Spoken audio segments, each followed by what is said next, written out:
The wind over the black lake was sharp and cold. It cut through robes and skin like it was angry at everyone. Harry Potter squinted up at the sky anyway. Above him, the clouds were thick and low. They looked heavy, the kind of gray that meant trouble. "Think it'll rain?" Ron asked, shifting his broom under his arm. "It always rains when we have something important," Hermione said. She sounded calm, but her hair was already fighting the wind. Out on the pitch, a few students were still practicing. The hoops swayed on their poles. The stands creaked. The whole place felt like it was holding its breath. Harry had felt that before. Right before something bad happened. Then the air tore. It did not rip like cloth. It did not crack like thunder. It was worse than both. It was silent for half a second. And then it made a sound that Harry could only describe as wrong, like a door opening where no door should be. A thin line of light appeared above the pitch. It stretched wider. The sky split open. Everyone froze. Even the wind seemed to stop for a beat. Then something dropped out. A person. A man in a red cape and a dark suit, falling fast, arms slightly out, like he had been thrown from very far away. Students screamed. Someone shouted, "A Death Eater!" But Harry's stomach told him no. This felt different. Death Eaters were awful, but they belonged to this world. This man did not. The man fell toward the grass, toward the metal hoops, toward the poles, toward the stands full of bolts and nails and rails and screws. And then every piece of metal in sight reacted. The hoops trembled. The iron braces under the stands groaned. A row of small metal tools left behind by the grounds crew jumped off a bench like they had been yanked by invisible strings.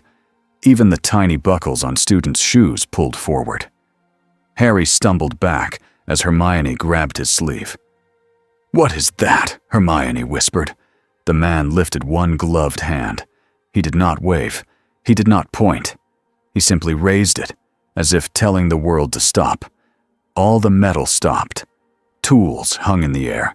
Bolts hovered, spinning slowly. One hoop's outer ring, which had started to bend, snapped back into place like it had obeyed an order. The falling man slowed, not with a broom, not with a spell that Harry recognized. He slowed like gravity had been argued with, and gravity had lost. He came down to the grass in a controlled, heavy landing. His boots dug small lines into the ground. His cape settled behind him. Harry expected him to look confused. He did not. He looked like someone who had been through worse than this and was already deciding what to do next. His helmet covered part of his head. It had sharp edges that framed his face. His eyes were bright and hard. He turned, taking in the pitch, the castle, the lake, the students with wands half raised because they did not know what else to do. His gaze hit Harry for a moment. Harry felt it like a weight.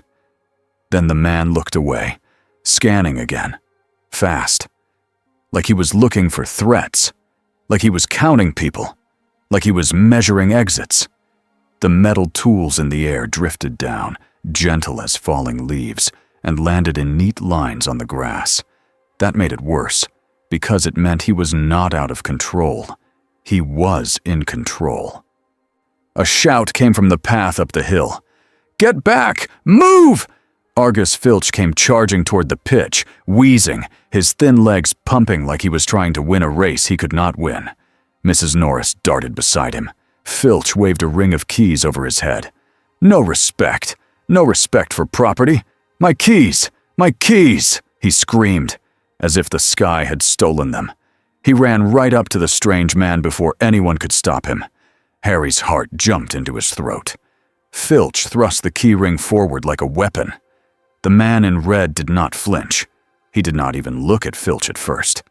Then Filch's keys did something that made every student go silent. They yanked out of Filch's grip. They shot through the air. They snapped onto the man's belt area, sticking there like they belonged. Filch stared down at his empty hand. "Mrs." Norris let out a sharp yowl. The man finally looked at Filch. His face stayed flat. "I did not take them," he said, voice deep and clipped. Filch's jaw dropped. You... The man's eyes flicked to the keys, as if noticing them for the first time. Then he looked back at Filch, almost annoyed. "Remove yourself," the man said. Filch, for once, listened. He took 2 steps backward, like his feet had remembered fear. A second later, more people arrived. Professor McGonagall swept onto the pitch like a storm given a spine. Her wand was out. Behind her came Professor Snape, robe billowing, eyes already narrowed. His wand was out too, but he held it lower, like he was aiming without pointing. Hagrid thundered behind them, breathing hard, crossbow strapped on his back. He looked scared, and that scared Harry more than anything. McGonagall's voice cut through the air. "Sir, you will lower your hands. Now." The man turned slowly. He looked at the wand, like it was a knife pointed at his throat. Then he looked at McGonagall's eyes. His jaw tightened. "I did not attack your people," he said. Snape's lip curled. "Not yet." The man's gaze snapped to Snape. It was like 2 blades meeting. "I know that tone," the man said quietly. "I have heard it from men who smile while they prepare cages." "Professor," Hermione whispered. "He's not using a wand." "I noticed," Ron muttered. McGonagall held her wand steady. "You fell out of the sky above a school full of children. Explain yourself." The man's shoulders rose and fell once, measured, like he was forcing himself to stay calm. "I do not know where I am," he said. "One moment I was—" He stopped. His eyes flicked up to the castle towers, then to the lake, then to the forest. "This place is hidden," he finished. "I can feel it." Harry blinked. Feel it? Before anyone could answer, a new sound rolled across the pitch. Footsteps. Slow. Even. Like someone walking to a meeting, not a crisis. The crowd of students split without being told. Albus Dumbledore came down the hill, hands loosely clasped, as if he had all the time in the world. He did not raise his wand. He did not shout. He simply looked at the man in red, and his eyes sharpened with interest. Dumbledore stopped a few paces away. "Welcome," Dumbledore said, calm as warm tea. "You are at Hogwarts School of Witchcraft and Wizardry." The man in red watched him like he was trying to decide if this was the real danger. Dumbledore's gaze flicked once to the keys stuck to the man's belt. A tiny spark of humor touched his face, then vanished. "Are you a wizard?" Dumbledore asked. The man's reply was immediate. "No," he said, "and that matters." The castle felt different from inside. It always did for Harry. But this time, it felt like the halls themselves were listening. The man in red walked between Professor McGonagall and Professor Snape, with Hagrid behind, and 2 suits of armor that had been posted along the hallway, suddenly turning their helmets as he passed. Harry trailed with Ron and Hermione, kept back by McGonagall's sharp glance, but not sent away. Not after what they had all seen. The stranger's cape brushed the stone floor. He moved like someone trained for danger. Not jumpy. Not nervous. Ready. As they climbed a staircase that shifted under their feet, Harry watched the man's eyes. He did not look scared. He looked irritated, like the world had broken his plan. The staircase clicked into a new angle. Ron grabbed the railing. The railing was iron.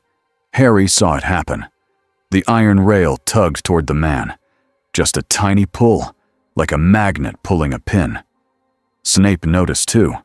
His eyes narrowed further. The man glanced at the rail, then kept walking as if it was not worth reacting to.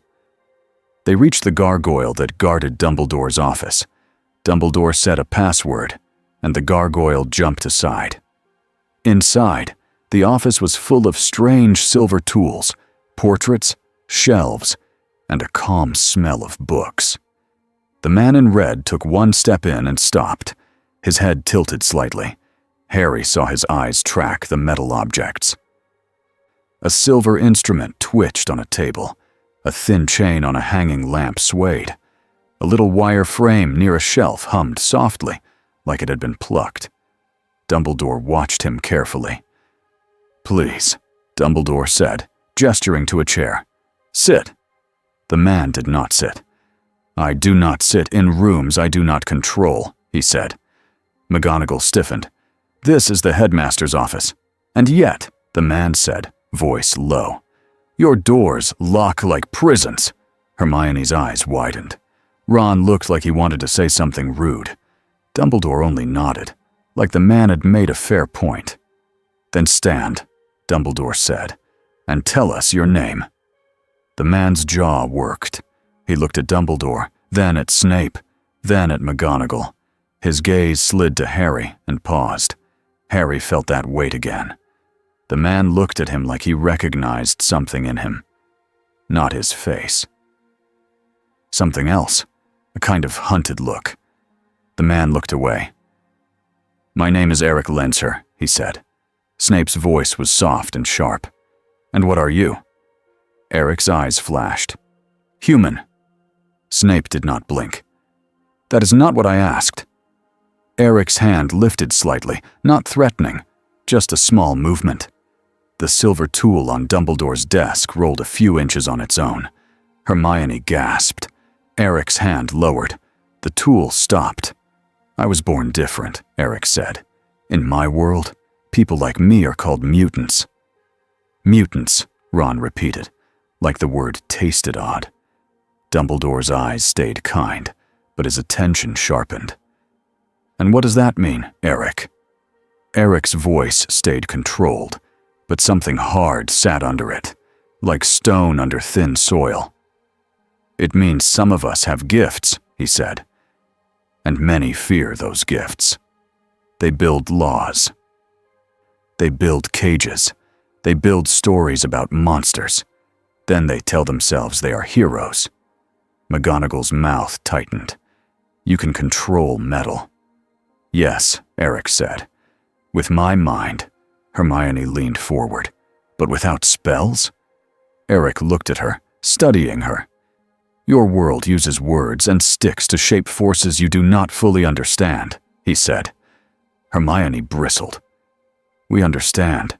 Dumbledore lifted a hand. Hermione stopped. Dumbledore's tone stayed gentle. "Eric, you felt through something. A tear, perhaps.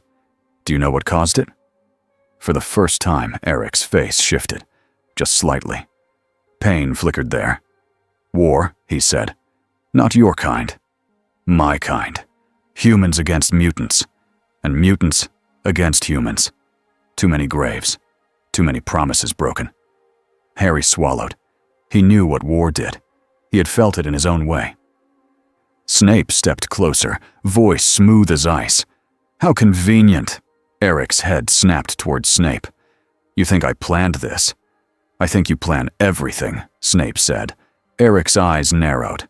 "And I think you hide daggers behind manners." Snape's wand tipped upward. "Mind your tone." Eric's hand rose again. The metal parts of a small silver device on Dumbledore's shelf lifted into the air, each piece separating cleanly, floating around Eric's hand like orbiting moons. Ron's mouth fell open. Harry could not stop staring. He had seen powerful magic. He had seen Dumbledore duel. He had seen Voldemort's power in flashes. But this was different. This did not look like magic. It looked like the world obeying. Dumbledore spoke, calm but firm. "Eric." Eric's hand froze. The metal pieces stopped moving. Dumbledore's gaze was steady. "You are in a school. You are among children. You will not threaten my staff." Eric's eyes locked with Dumbledore's. For a long moment, neither moved. Then Eric lowered his hand. The metal pieces drifted back into place, snapping together without a sound. Eric's voice softened by half a degree. "I did not come here to hurt children." McGonagall's shoulders eased just a little. Hagrid let out a slow breath. Hermione spoke carefully, like she was stepping across ice. Are you, like werewolves? Or like people with a curse? Eric looked at her. No, he said. I was born this way. Hermione nodded slowly, and Harry saw the connection form in her mind. He could almost hear her thinking about muggle-borns, about blood, about people being judged for birth. Dumbledore walked to his desk and picked up a small silver instrument. It was shaped like a thin spider with long legs. He held it out, palm open. May I? Eric's eyes flicked to it, then to Dumbledore's face. What is that? A tool, Dumbledore said. It helps me measure some kinds of magic. It will not harm you. Eric's lips pressed together. He did not like tests, but he also did not like not knowing. Do it, Eric said. Dumbledore set the instrument on the desk. It clicked and spun. A few tiny arms lifted. It gave a soft chime. Then it did something odd. It wobbled. It clicked again, like it could not decide what it was sensing. One arm bent the wrong way. Another spun too fast. The chime became uneven. Then the instrument simply stopped, as if embarrassed. Ron let out a small, shocked laugh. It broke. It did not break, Dumbledore said. It is confused. Snape's eyes sharpened. Which means we are not. Dumbledore's gaze stayed on Eric. You are not a wizard, he said, quietly confirming what he already knew. And yet you carry great power. Eric's voice was flat. Power always scares people who want control. McGonagall snapped. Power should scare anyone who has seen what it can do. Eric's eyes flicked to her, and his tone cooled. I have seen what it can do. The room went quiet. Dumbledore broke it gently. You are not under arrest, Eric, but you cannot leave Hogwarts grounds until we understand what happened. Eric's jaw tightened. So I am trapped. You are sheltered, McGonagall corrected sharply. Eric looked at her, like the word did not matter. Shelters can become cages, he said. Snape's voice slipped in, silky. And guests can become threats. Eric's gaze went cold. Say what you mean. I mean, Snape said, that you are unknown. And unknown things hurt people. Eric stepped forward one pace. The air in the room felt heavier. Harry's hand went to his wand, without thinking. Dumbledore did not move, but his eyes sharpened. Enough, he said, still calm. But now it was the calm of a storm wall. Eric stopped. His eyes flicked to Harry's wand hand, then to Hermione's, then to Ron's, then away. He exhaled. Fine, Eric said. You want to understand? Then ask. Dumbledore nodded. Very well. He gestured to Harry, Ron, and Hermione. You three may stay, he said. McGonagall opened her mouth. Dumbledore's gaze stopped her. They were there, he said. They saw. They will talk anyway. Better they hear truth. McGonagall's lips pressed thin. She nodded once. Eric's eyes flicked again to Harry. He has been hunted, Eric said suddenly. Harry's breath caught. What? Eric pointed. Not at Harry's scar, but at Harry's posture, his eyes, the way he held tension. I know the look, Eric said. I've worn it, Hermione whispered. He's perceptive. Eric's voice stayed blunt. Perception keeps you alive. Dumbledore sat behind his desk. Tell us about your world, he said. Eric spoke in clean beats, like listing facts he did not enjoy sharing. He spoke of being born different. He spoke of fear becoming laws. He spoke of camps, of numbers, of men in uniforms, of how a child learns that adults can be cruel and call it duty. Harry felt sick. Hermione's eyes shone, but she did not cry. Ron looked angry, not at Eric, but at the world. Eric's voice did not crack, but it tightened on certain words. And after, Eric said, They said it would never happen again. He looked straight at Dumbledore. But it did, in different shapes, with different names. Always the same hunger. Dumbledore's face stayed kind, but his eyes were heavy. "I'm sorry," he said simply. Eric's mouth twitched like he almost laughed, but there was no humor in it. "Sorry does not stop it," he said. "Power stops it." Snape's eyes narrowed. "Power also starts it." Eric looked at Snape like he had heard that argument before. "Do you want to know why I do not trust governments?" Eric asked. No one answered. Eric's gaze went to the window, where the dark lake and the forest sat like secrets. "Because they always say it's for safety," he said, "and then they take what they want." Hermione spoke softly. "In our world, some people think blood matters," she said. "They think—" Eric looked back. Sharp. "They think some people are born lesser," he finished. Hermione nodded. Eric's face hardened. "Then your world is not as different as you think." A small knock came at the door. It opened without waiting. A portrait head leaned in and said, "Headmaster, there is a bit of a situation in the corridor." Dumbledore lifted a brow. "What sort of situation?" The portrait looked embarrassed. "The caretaker is yelling about keys again." Ron snorted. Hermione covered her mouth.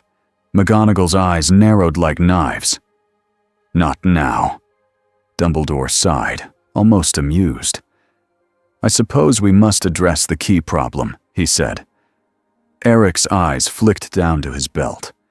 Filch's keys were still stuck there, jangling softly. Eric looked genuinely annoyed now. "I told you I did not take them." Dumbledore stood.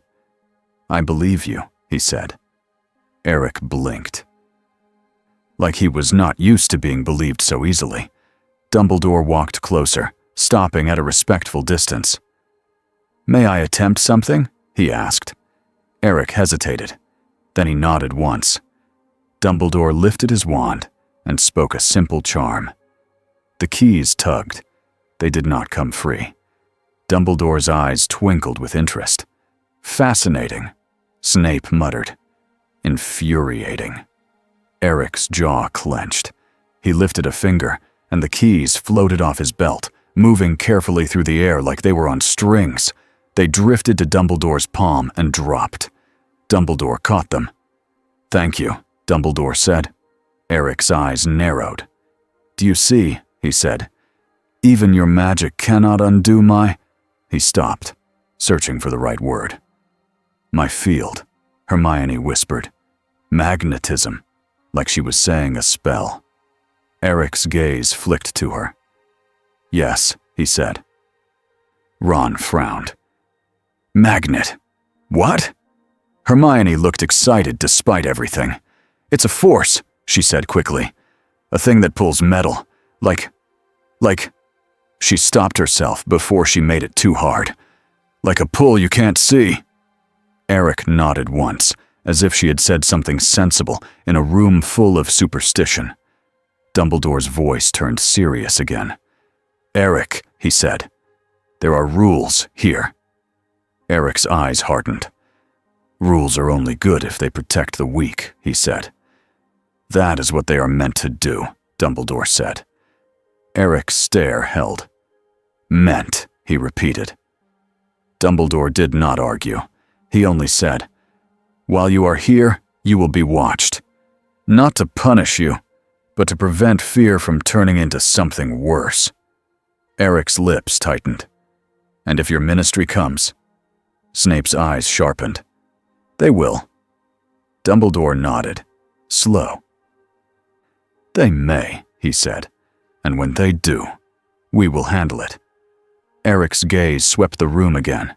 He looked at the portraits, at the strange tools, at the shelves, at the old wizard, who looked like a gentleman, but felt like a mountain.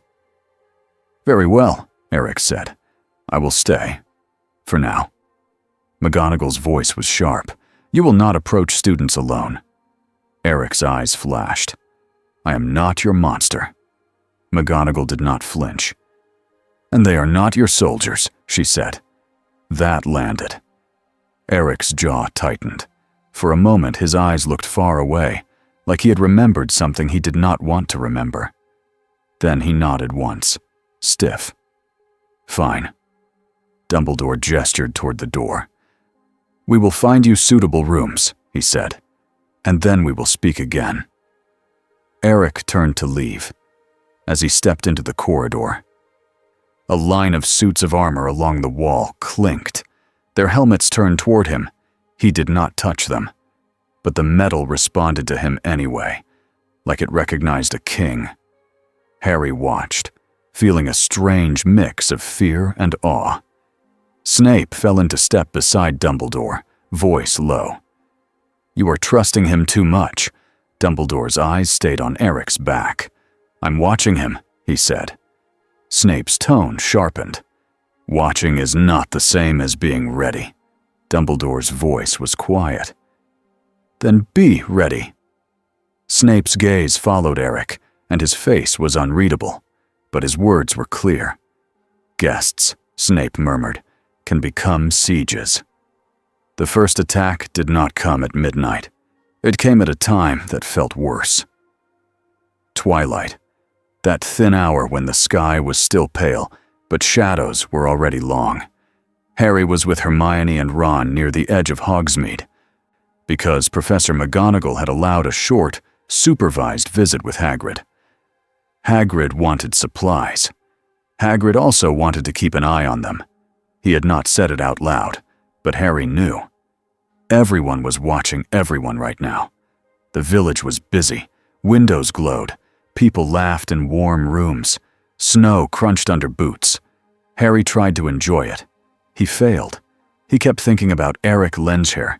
He kept thinking about metal moving like it had a mind. And he kept thinking about what Snape had said. Siege.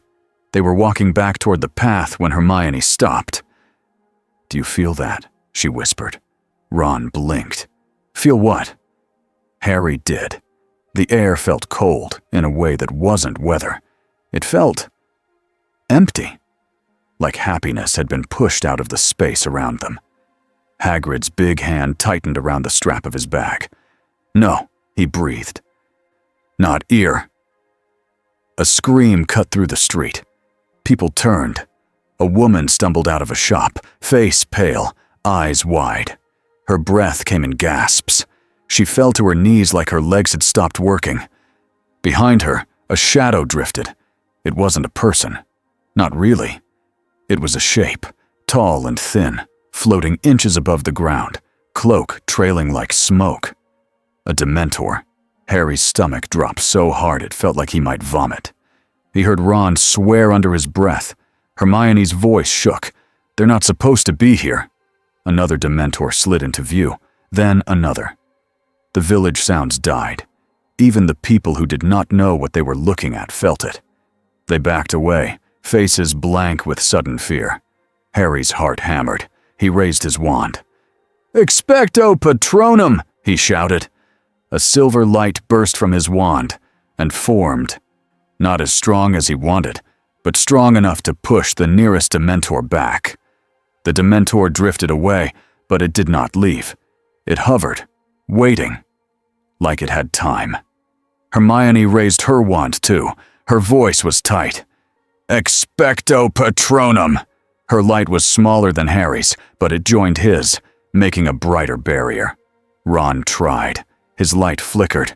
It was not enough. He looked furious at himself. Hagrid stepped in front of them, huge and shaking. "Stay behind me!" he boomed, even though he knew he could not punch a Dementor. Then the street darkened further. Figures appeared at the far end of the road. Men in cloaks, masks like pale skulls. Death Eaters. Harry felt his blood go cold. One of them lifted a wand and called, "There he is." Harry's head snapped around. The Death Eater was not looking at Harry. He was looking toward the hill path leading back to Hogwarts. Harry followed his gaze and saw Eric. Eric stood near the edge of the road, alone, cape hanging still. He looked like he had walked out here because he had sensed something wrong. His eyes were on the Dementors, not scared, focused. He took one slow step forward. A Death Eater laughed. "You're a long way from your little castle." Eric didn't answer. Harry realized, with a sudden chill, that they were not here for Harry. They were here for Eric. The Dementors drifted closer to the people of Hogsmeade, like wolves circling. Eric's jaw tightened, his hand lifted. Every metal object on the street responded. Street signs bent. Nails in wooden doors trembled. Metal hinges pulled inward. A dropped lantern snapped off its hook and hovered. Even the metal in the Death Eater's masks tugged slightly, like something was trying to peel them off. The Death Eaters froze. One of them hissed, "What is he doing?" Eric's voice carried across the street, calm and cold. "You brought monsters," he said, "to threaten children." A Death Eater sneered. "We brought what you can't stop." Eric's eyes narrowed. "We will see." He thrust his hand forward. Metal ripped up from the ground in strips and pieces. Not huge chunks of earth, just the metal within it. Old nails, buried scraps, hidden iron bits. They snapped together into a wide wall between the Dementors and the crowd. The wall was tall enough to shield people. It was smooth, curved, and thick. It formed in seconds. Harry stared. He had never seen transfiguration like that. And this wasn't even transfiguration. A Death Eater shouted, "Stun him!" Green and red spells shot toward Eric. Eric moved his other hand slightly. A ring of metal, like a thick band, spun up in front of him. Spells struck it. Some exploded, some splashed light. Some vanished after impact. The metal glowed hot in places, but it held. Eric did not flinch. He stepped sideways, and the metal ring moved with him like a shield that read his mind. Harry heard Hermione whisper, half in fear, half in wonder, "He's blocking curses with metal." "Of course he is," Ron breathed. "He's a walking nightmare." Eric lifted his hand again. The Death Eater's masks yanked forward. One mask tore off and flew across the street, slamming into the metal wall with a clang. A Death Eater gasped, suddenly exposed. His eyes went wide. "Stop!" he shouted. Eric's face stayed hard.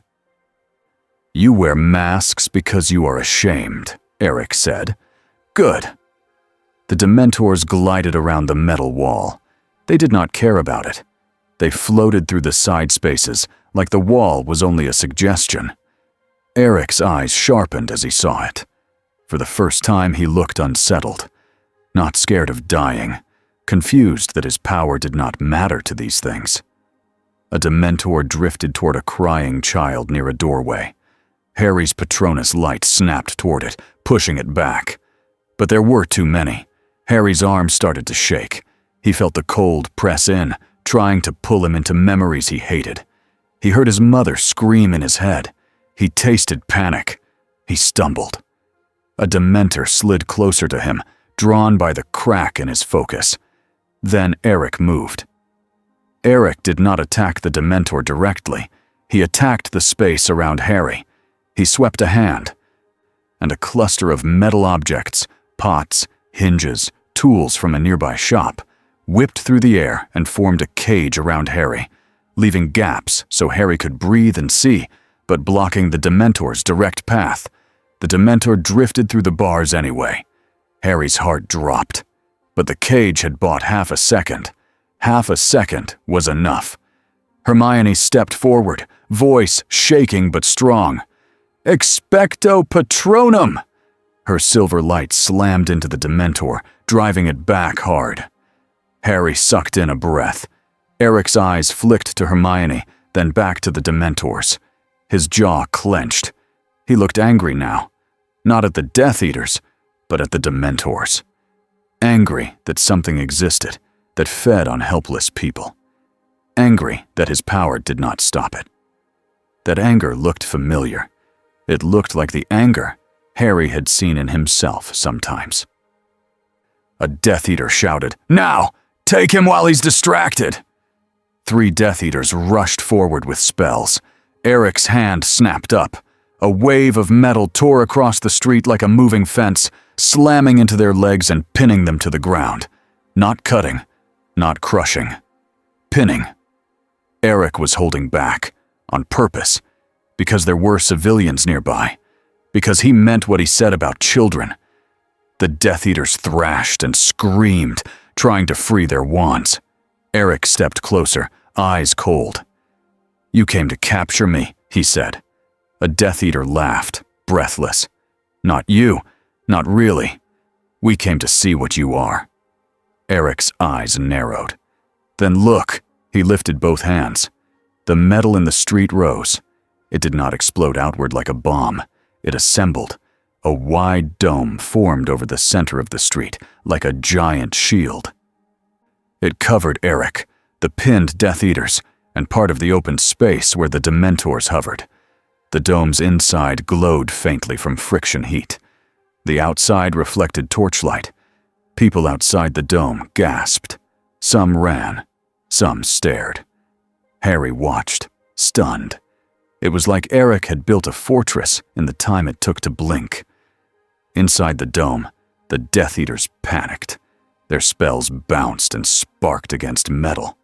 They were trapped, but the Dementors still drifted, unaffected. They floated toward Eric. Eric turned, watching them come. For the first time since he arrived, his face changed in a way Harry could read. It wasn't fear of pain. It was something like memory. Like a door inside his head had cracked open. The Dementor's cold pressed in. Even from outside the dome, Harry felt it. He saw Eric's posture stiffen. He saw his breath catch. Eric's eyes unfocused for half a second. And Harry understood. The Dementors weren't just cold. They dragged you into your worst moments. Eric's worst moments were not small. Eric swayed. The metal dome shivered. Harry's heart jumped. "If he loses control," Hermione whispered. Then a clear voice cut through the village. Not loud, not shouted. But it carried, because it was filled with calm power. Expecto Patronum. A bright silver shape burst into the street like a comet. It was not a small light. It was strong, full, clean. It pushed the Dementors back like they were leaves in a hard wind. Dumbledore had arrived. His Patronus filled the space, bright enough to make people cry from relief. The Dementors recoiled. They drifted backward, away from Dumbledore's light, away from the village, away from the food they had been promised. Inside the dome, Eric blinked like he had been pulled out of deep water. His jaw clenched hard. He looked furious, not embarrassed, furious that something had almost made him weak. Dumbledore stepped closer, wand raised, eyes sharp. The Death Eaters yelled, "Retreat!" A few tried to apparate. Eric's hand snapped out. Metal bands whipped around their waists and wrists, tightening like living ropes. One Death Eater managed to vanish anyway, leaving behind only his mask, which clattered on the ground. Another slipped free by dropping his wand and twisting out of a band. Eric's eyes narrowed. He could have crushed them. Harry could tell. But Eric did not. Instead, Eric flicked his wrist, and the fallen wand snapped into his hand, pulled by the metal core inside. He stared at it like it was a toy compared to what he could do. Then he flung it across the street. It stuck into a wooden post like a dart. Dumbledore's gaze flicked to Eric. "Thank you," he said quietly, "for not killing." Eric did not look at him. He looked at the Dementors fleeing, face hard. "They are yours?" Eric asked, voice low. Dumbledore's eyes tightened. "They were not invited," he said. Eric's mouth twisted. "Monsters rarely need invitations," he said. Dumbledore lifted his wand, and with a sharp motion, the metal dome opened like a flower, peeling back without collapsing. It did not resist Dumbledore's magic. It simply moved aside because Eric allowed it. That fact made Harry's skin prickle. Outside, villagers stared at the trapped Death Eaters, now exposed, struggling under metal restraints. A few ministry workers appeared at the edge of the street, late and scared. Someone whispered, "What happened?" Someone else whispered, "A new dark wizard." Harry flinched at the words. Eric heard them too. His head turned slowly toward the crowd. His eyes were cold enough to make grown adults look away. "I'm not your dark wizard," Eric said. His voice was not loud, but it hit like a slap. A man near the front stammered, "Then what are you?"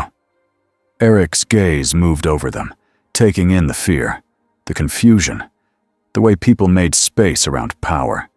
He spoke with blunt truth. "I am what happens," he said, "when the world decides some people do not deserve to live." Dumbledore stepped forward, placing himself between Eric and the crowd, without blocking Eric like a guard. Dumbledore's tone was calm. "He is a guest of Hogwarts," he said. "And he helped save this village," a villager whispered. "He built that with his mind." Another whispered, "Did you see the masks?" A child pointed at Filch's keys that a ministry man was now collecting. "Why were the keys stuck to him?" the child asked. Ron, despite everything, let out a strained laugh. Hermione elbowed him, but she looked like she might laugh too, because the question was so normal, and everything else was so insane. Eric's eyes flicked down, like he suddenly remembered the key problem again. His jaw tightened, like it offended him personally. Dumbledore turned to Eric, voice lower. "They came for you," he said. Eric's gaze sharpened. "Yes," he said. "And the Dementors?" Dumbledore asked. Eric's voice turned colder. "They were to break me," he said. "To see if I could be made helpless." Harry swallowed. Eric looked away, eyes distant for 1 second. Then his face hardened again. "They learned something," Eric said. Dumbledore's eyes narrowed. "And what did you learn?" Eric's gaze moved to Dumbledore's Patronus, fading in the air, silver light still lingering like a promise. He spoke the answer without pride. "There are threats here," Eric said, "that do not care about metal." Dumbledore nodded once. "Yes," he said softly. "And there are people here who will try to use you anyway." Eric's eyes flashed. "Let them try," he said. Far away, deep in the dark places where fear lived, a cold mind listened to the reports. Voldemort did not smile like a normal person, but something like satisfaction moved through him. Not because the plan had worked, it had not, but because he had seen enough. A man without a wand. A man who moved metal like it was an extra limb. A man who hated cages. A man who had pain that could be pressed like a bruise. Voldemort's voice slid through the darkness like a whisper made of knives. "Interesting," he said. And in Hogsmeade, as the last Dementor drifted away into the night, Harry watched Eric Lensher stand under torchlight, surrounded by fear and awe. And Harry understood something with sudden clarity. This year at Hogwarts had just changed forever. Snow fell again by morning, soft and steady, like the world was trying to hide what happened in Hogsmeade. It did not work. By breakfast, the Great Hall was louder than usual, not with jokes, with whispers that moved from table to table like sparks. Dementors in Hogsmeade, Death Eaters too. He built a wall out of nowhere. No wand. He took Filch's keys. That part is true, a fourth year said, very serious. My cousin saw it. Harry pushed his eggs around his plate and tried to eat. He could still feel the cold from the Dementors in his bones. He could still see Eric's face inside that metal dome, the second where his eyes went far away.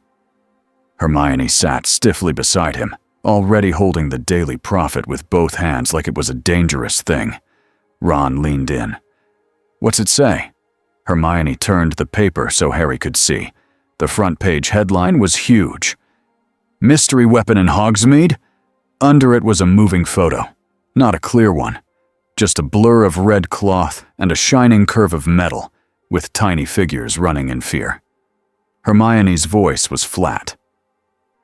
They're calling him an unknown foreign dark wizard. Ron snorted. Of course they are. Harry watched the photo loop again and again. The red blur moved like a flag in a storm. The metal dome flashed like a mirror. The people looked small. Harry's stomach tightened. They're going to blame him. Hermione nodded without looking up. And they're going to use it. At the staff table, Professor McGonagall's jaw was so tight it looked painful. Professor Flitwick spoke in a low voice to Professor Sprout. Professor Snape sat still, eyes half-lidded, like he was watching a trap close. Dumbledore was calm, but Harry could tell. Calm did not mean relaxed. Dumbledore's eyes kept moving, listening, measuring.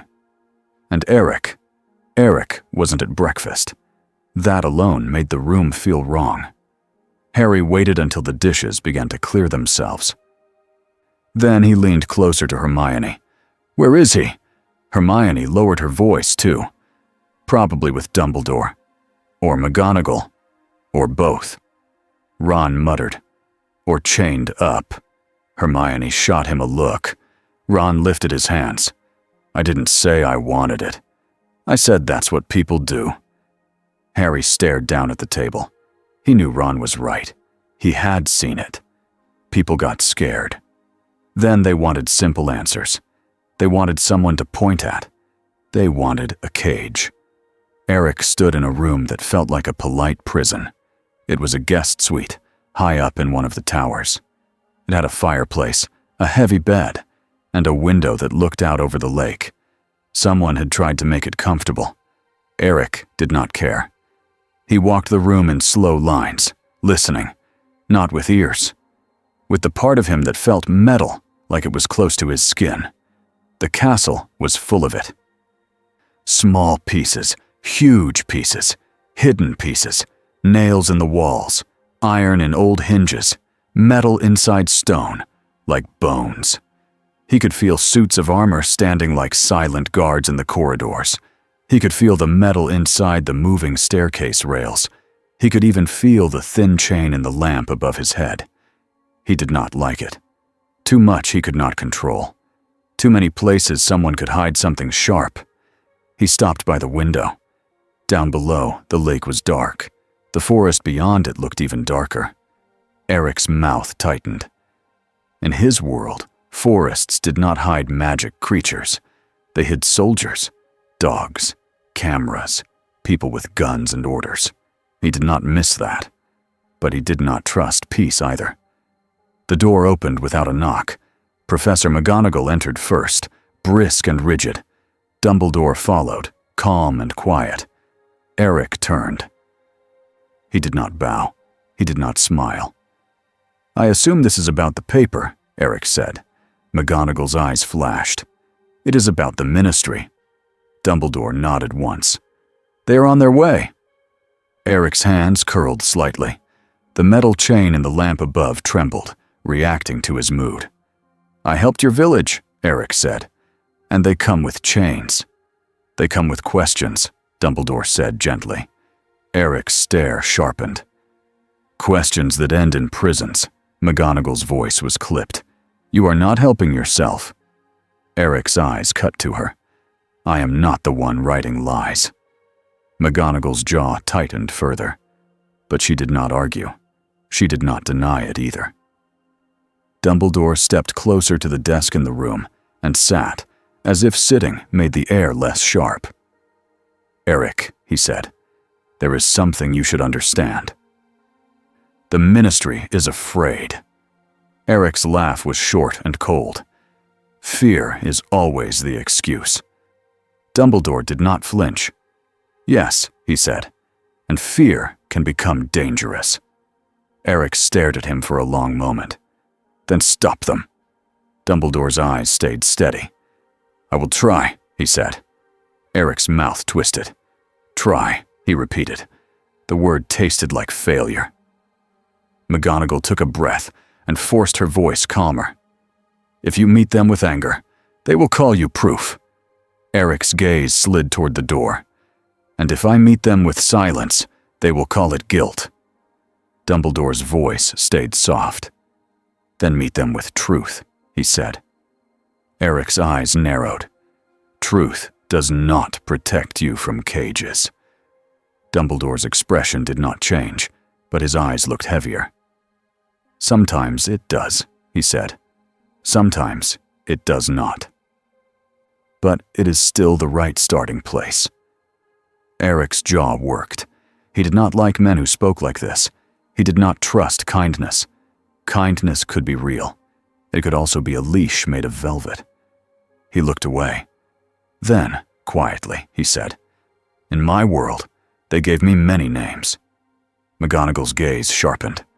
"Such as?" Eric's voice stayed flat. "Monster, threat, terrorist."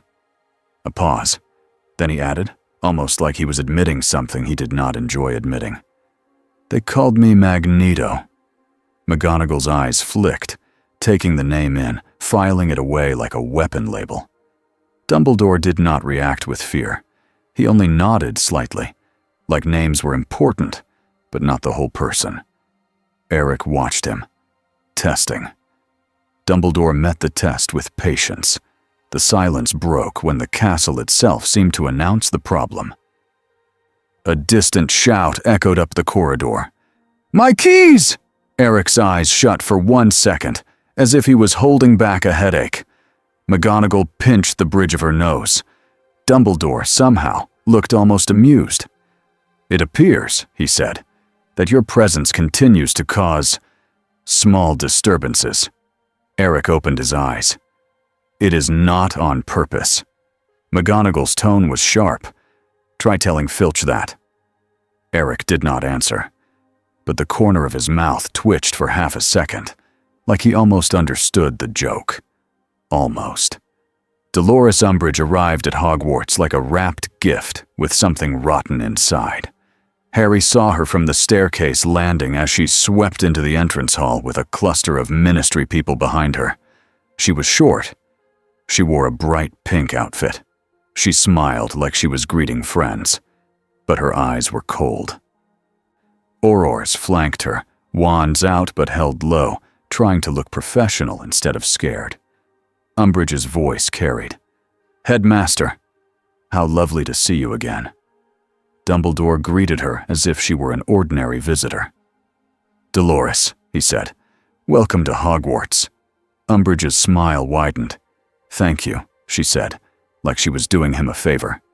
Her gaze slid over the hall. Such a charming school. Harry felt Hermione tense beside him. Ron whispered, "I hate her already." Hermione whispered back, "You hated her the last time too." Ron frowned. "I did?" Hermione gave him a look that said yes, obviously. Umbridge clapped her hands lightly. "Now," she said, bright as sugar, "let's not waste time." Her eyes moved to the suits of armor by the doors, then to the metal candelabras, then to the long stair rail. Like she was noticing things for the first time, like she was thinking about how many weapons existed in a castle. "Where is he?" Umbridge asked. McGonagall's voice snapped. "We have a name." Umbridge turned her smile on McGonagall. "Of course we do," she said, "and I am sure it is a very interesting name." Her smile did not change when she added, "But I prefer facts." Dumbledore's tone stayed polite. "He is safe," he said, "and he is not a criminal." Umbridge's eyes brightened with fake surprise.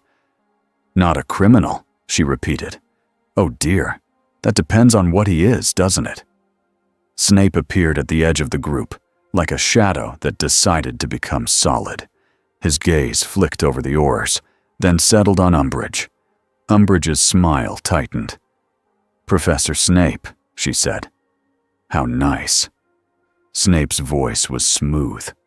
"Delightful," he said. And it did not sound delightful at all.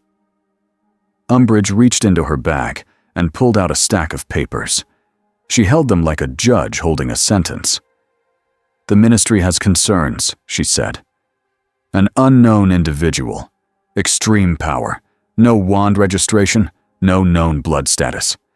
And now, she lifted the prophet with one finger. "A public incident." Dumbledore's eyes stayed calm. "The public incident was an attack," he said, "by Death Eaters and Dementors." Umbridge's head tilted. "Allegedly," she said, sweetly. Hermione made a small, angry sound under her breath. Harry's grip tightened on the stair rail. Umbridge continued. "Regardless, the Ministry cannot allow uncontrolled threats near children." McGonagall's voice was like a snapped branch. "He saved those children."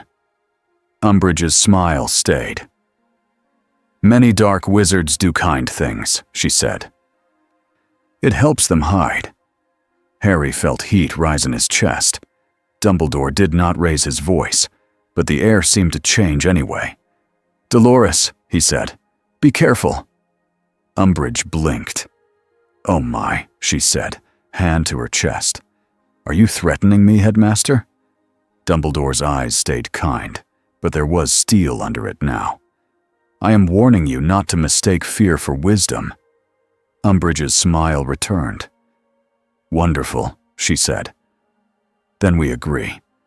Wisdom means bringing him to the Ministry for proper study." "Study," Hermione hissed. Ron whispered. "She means cages."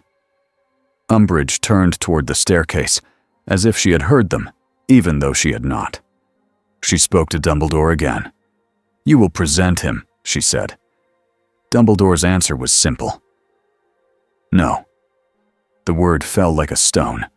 Umbridge's smile froze. Then, slowly, it warmed again. But it was a different kind of warm, like a kettle about to boil. "Oh," she said softly, "then we will have to use policy." She snapped her fingers. A Ministry wizard stepped forward with a rolled parchment. Umbridge unrolled it like it was a trophy. "By order of the Minister," she said, "I am here to ensure Hogwarts remains in compliance with Ministry safety measures." She smiled at the word safety like it was a spell. "And I will be conducting an immediate interview," she added, "with the man." Dumbledore nodded once. "Very well," he said. "But it will be here." Umbridge's eyes narrowed. "Of course," she said. "It must be observed." Observed by who? Harry thought. By Aurors with wands? By Umbridge with a smile? By Fear with paperwork? Eric met the Ministry in a room that felt too small for the problem. It was a sitting room off the main corridor, chosen by Dumbledore, so students would not see everything. But Eric could still feel them nearby. He could feel their metal buckles and buttons like tiny nervous hearts. Umbridge entered first. She brought her own chair, as if she could not trust Hogwarts furniture. She sat with her papers. Her quill hovered. 2 Aurors stood behind her. Dumbledore stood by the fireplace, hands folded. McGonagall stood near the window, straight and ready. Snape leaned against the wall, watching. Eric stayed standing. Umbridge looked him up and down like he was a strange animal that might bite. "Oh my," she said brightly. "How dramatic." Eric did not answer. Umbridge smiled wider. "Now, you will tell me who you are, where you came from, and what you are doing at Hogwarts." Eric's voice was blunt. "You already decided what I am." Umbridge's eyes widened in fake innocence. "I have decided nothing," she said. "I am only gathering information." Eric's gaze flicked to her quill. The quill had a metal tip. It twitched, pulling slightly toward him. Umbridge noticed. Her smile faltered for half a second. Then she snapped her fingers, and the quill tip changed into something else with a tiny pop. A feather tip. Umbridge smiled like she had won a small battle. "There," she said. No distractions. Eric's eyes stayed on her. You think removing metal makes you safe, he said. Umbridge's smile tightened. I think removing weapons makes everyone safe, she replied. Eric's voice turned cold. Then remove your wands. The Aurors stiffened. Umbridge gave a high little laugh, like the idea was silly. Oh no, she said. Those are for defense. Eric stared at her. That is always what they say. Dumbledore spoke calmly. Dolores, he said, be direct. Umbridge nodded, as if she had been asked politely. Fine, she said. Her voice softened into something almost gentle. Sir, she said to Eric, do you possess a wand? No. Do you possess magical training? No. Then how, Umbridge asked, did you build a metal dome in Hogsmeade? Eric's eyes did not blink. With my mind. Umbridge's smile returned, more eager now. Wonderful, she said. Then you admit you can act as a weapon without any ministry control. McGonagall's voice snapped. He admitted no such thing. Umbridge did not look at her. He did, she said, writing quickly. Eric watched the feather quill scratch ink. He felt anger rise. Not wild anger. Old anger. The kind that had learned patience. You twist words, Eric said. Umbridge looked up, eyes shiny. I record facts, she said. Eric stepped forward one pace.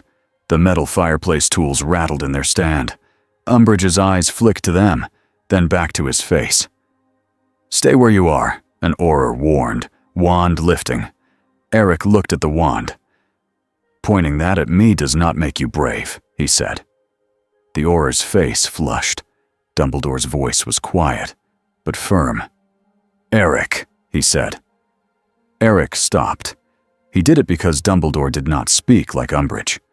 Dumbledore spoke like a man who understood what it meant to hold power and still choose restraint. Umbridge leaned forward. We will take you to the ministry, she said. You can be examined safely there. Eric's stare sharpened. Examined, he repeated. Like a prisoner. Oh. No, Umbridge chirped. Like a patient. Snape's voice slid in, low and sharp. Patients consent, he said. Umbridge's smile twitched.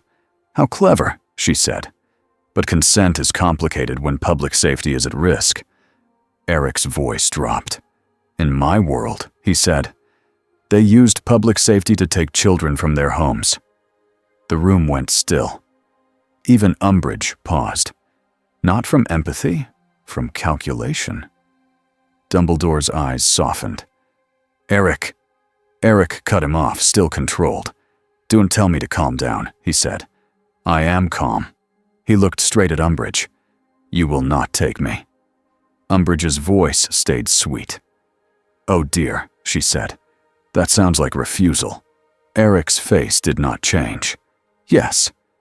Umbridge smiled wider, and it was ugly now. Then I will inform the minister that Hogwarts is harboring a dangerous unknown, she said. And then, Headmaster, you will face consequences. Dumbledore's gaze stayed steady. If the ministry wishes to argue, it may, he said. But it will not abduct a guest from my school. Umbridge's eyes gleamed. A guest, she repeated. Or a weapon you enjoy keeping. McGonagall made a sharp sound. Snape's eyes narrowed to slits. Eric's hands clenched. The metal fireplace tools rose an inch into the air. Umbridge noticed. Her smile faltered again. Eric's voice was like ice. Say that again, he said. Dumbledore stepped between them without hurry. Dolores, he said quietly, this interview is over. Umbridge's smile snapped back into place. Fine, she said, standing. But this is not over. She gathered her papers, satisfied like she had gotten what she wanted. As she turned, a metal clasp on her bag tugged toward Eric and stuck for a second. Like the key ring had. Umbridge froze. Her smile stayed, but her eyes flashed with real anger. She yanked the bag away and walked out, heels clicking like little hammers. When she was gone, the room breathed again. McGonagall turned on Dumbledore. "She will return with orders," she said. Dumbledore nodded. "Yes," he said. Snape's voice was low. "And she will return with plans." Dumbledore's gaze moved to Eric. "And you," he said, "must not give her what she wants." Eric's eyes were hard. "She already has it," he said. "Fear." Snape pushed off the wall and stepped closer, voice like a warning that did not care about feelings. "You think fear justifies everything," Snape said. "You think being right gives you permission." Eric's gaze snapped to him. "Do you know what permission gets you?" Eric asked. "A grave." Snape's face stayed blank. "Power also builds graves," he said. Eric's jaw tightened. Snape leaned closer, eyes sharp. "I have watched men tell themselves they are protecting others," he said, "and then they become the threat." Eric's voice was quiet now, and dangerous. "If you think I am your enemy," he said, "then stop talking and act." Snape held his gaze. Then, slowly, Snape looked away first. Not because he was afraid, because he was choosing not to escalate. That choice surprised Eric.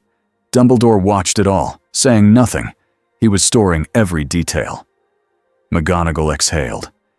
"We need to protect the students," she said. Eric's voice softened by a fraction. "That," he said, "is the only sentence I have heard today that matters." That night, Hermione could not sleep.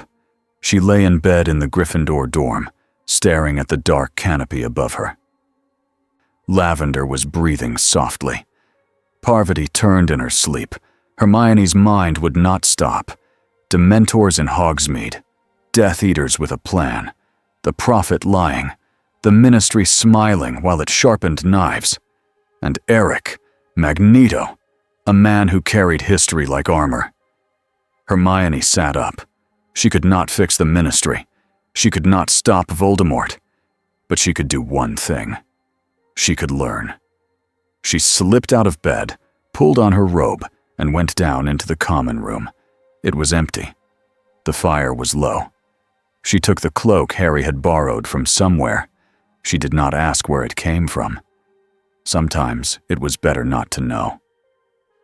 Then she slipped into the corridors.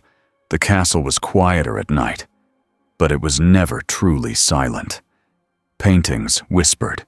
Stairs creaked. A suit of armor sighed as she passed, like it was bored. She made it to the library and started pulling books. Not random ones, specific ones. Books about magical boundaries. Books about hidden places. Books about the Department of Mysteries. She knew the department existed. Everyone did. But no one talked about it in detail, because details were dangerous. Hours passed. Hermione's fingers smudged with dust. Her eyes burned. Then she found a line in a very old book, tucked between two dry chapters. A mention of a veil between worlds, kept under Ministry lock, studied by unspeakables. Hermione's heart pounded. A veil between worlds. A tear in the sky. She swallowed. If Eric had fallen through something like that, then that something might still be open.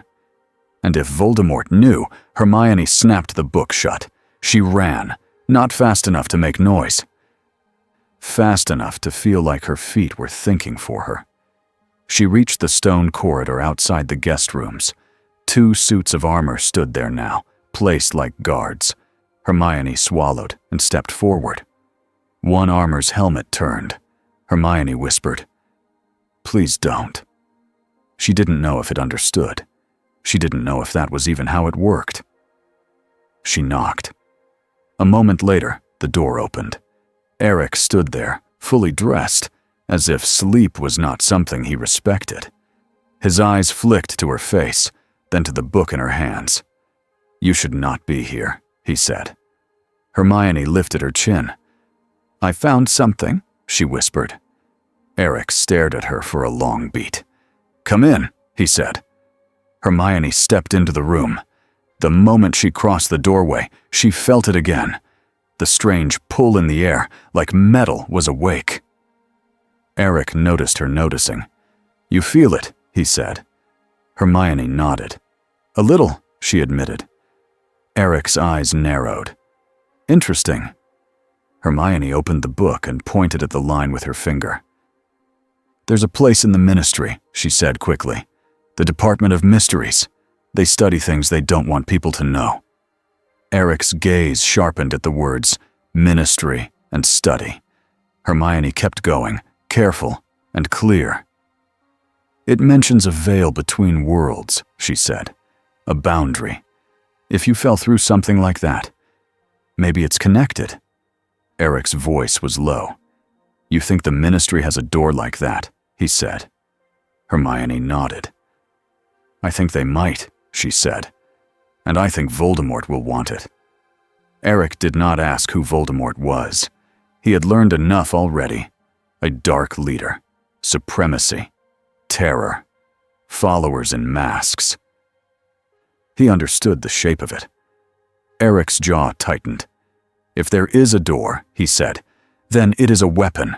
Hermione swallowed. "Yes," she said. "That's why we have to—" Eric cut her off. "I have to see it," he said. Hermione blinked. "See it?" Eric's eyes were hard. "I will not live in a world where I do not know the cage," he said. "If there is a lock, I will find it. If there is a key, I will take it."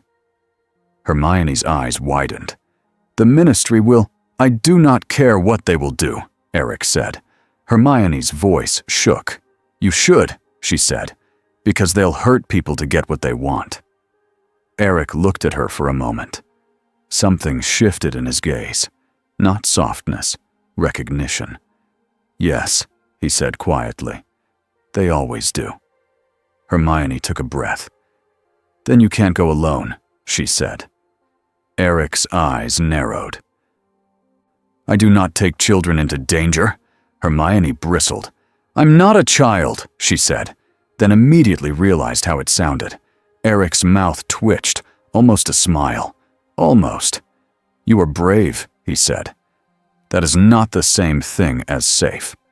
Hermione lifted the book again. "You need someone who knows the rules here," she said. "The spells, the dangers. And you need someone who can tell you when you're about to break something you can't fix with metal." Eric stared at her. Then slowly he said, "You have a sharp mind." Hermione's throat tightened. Praise from Eric felt strange, like a knife being handed to you by someone who usually used knives. Eric looked toward the window, then back. "We will not tell the Ministry," he said. Hermione nodded. "Obviously." Eric's eyes narrowed. "We will not tell your headmaster," he added. Hermione hesitated. Eric's gaze hardened. "If he is honest, he will try to stop me," he said, "because he believes in rules. I do not." Hermione swallowed. "He believes in protecting students," she said. Eric's voice was flat. "So do I." Hermione stared at him. Then, "What are you saying?" Eric answered simply. "We go quietly," he said. "We learn. We leave. No one is harmed." Hermione's mind screamed that this was a terrible idea. Her heart whispered that doing nothing was worse. She nodded once. Eric's gaze stayed on her. "And you will bring your friend," he said. Hermione blinked. "Ron?" Eric's eyes flicked toward the door, as if he could sense the castle's patterns. "The one with the loud fear," he said. "He will follow you anyway. Better to have him close." Hermione almost laughed. She covered it fast. "Fine," she whispered. Eric nodded once, decision made. Outside the room, down the corridor, something else listened too. Not with ears, with magic and intent.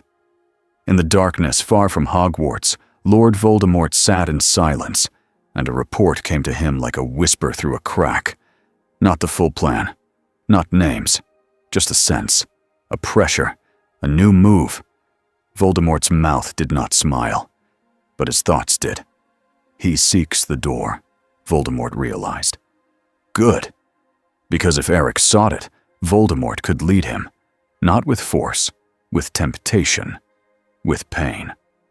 They left on a day when the sky looked harmless. That was how danger liked to move. Harry did not know the plan at first. He learned it the usual way, by catching Hermione and Ron whispering too hard. "What are you doing?" Harry hissed, as Hermione tried to tuck a book into her bag. Hermione froze. Ron's eyes darted. Then Hermione sighed, like lying to Harry was harder than breaking into the Ministry. "We found something," she said, quick, "and Eric is going." Harry stared. "Going where?" Ron muttered. "Ministry." Harry's stomach dropped. "You're joking." Hermione's face was pale but set. "The Department of Mysteries," she said. "There's something there. Something that might explain how he got here." Harry's mind flashed to the sky, tearing open above the Quidditch pitch, to Dementors in Hogsmeade, to Death Eaters pointing and saying, "There he is." Harry's voice went low. "You can't go," he said. Hermione's eyes met his. "If Voldemort gets it first," she whispered, "we might not get another chance." Harry's heart hammered. He thought of Sirius trapped in a house, of Dumbledore fighting politics, while Voldemort moved in shadows. Of the Ministry refusing to see. He hated it. He also understood it. "I'm coming," Harry said. Hermione opened her mouth. Harry cut her off. "Don't," he said. "Don't tell me I'm staying behind while you walk into the place Voldemort likes most." Ron nodded hard. "He's coming," Ron said. Like that ended the debate. Hermione looked like she wanted to argue, but she knew it was already done. They met Eric in a quiet corridor near a disused classroom. He stood with his cape hidden under a plain, dark cloak Dumbledore had provided. The helmet was gone. His face was uncovered. That alone made him look more human. Still dangerous, but human. Eric looked at Harry, Ron, and Hermione. His gaze sharpened when he saw Harry. "You," Eric said. Harry stiffened.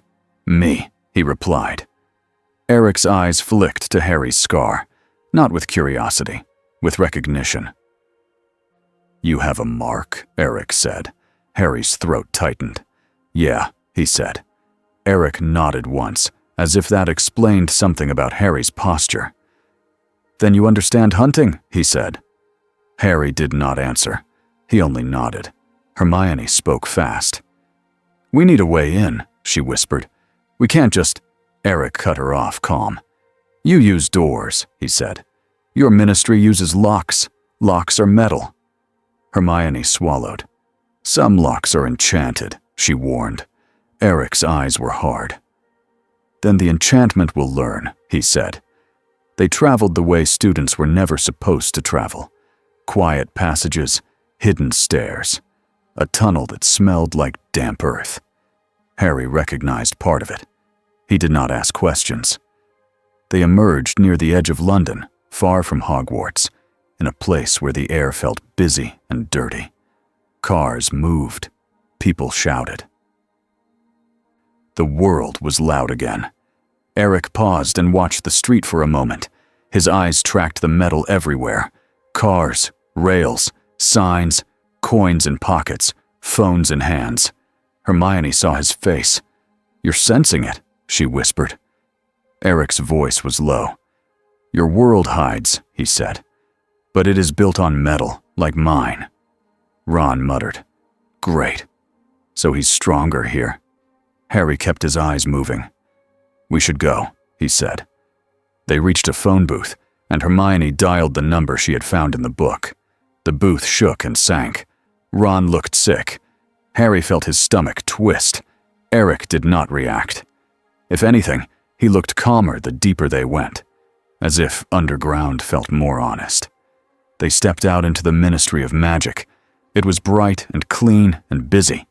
Witches and wizards walked fast. Papers flew, voices echoed. And then, as if the building itself sensed Eric, small metal things began to behave badly. Paper clips hopped. A metal badge tugged toward him on a worker's chest. A pocket watch chain drifted sideways. A man dropped his lunch with a shout and stared at Eric like he was seeing a ghost. Hermione hissed, "Keep your hands still." Eric's gaze stayed forward. "I am keeping them still," he said.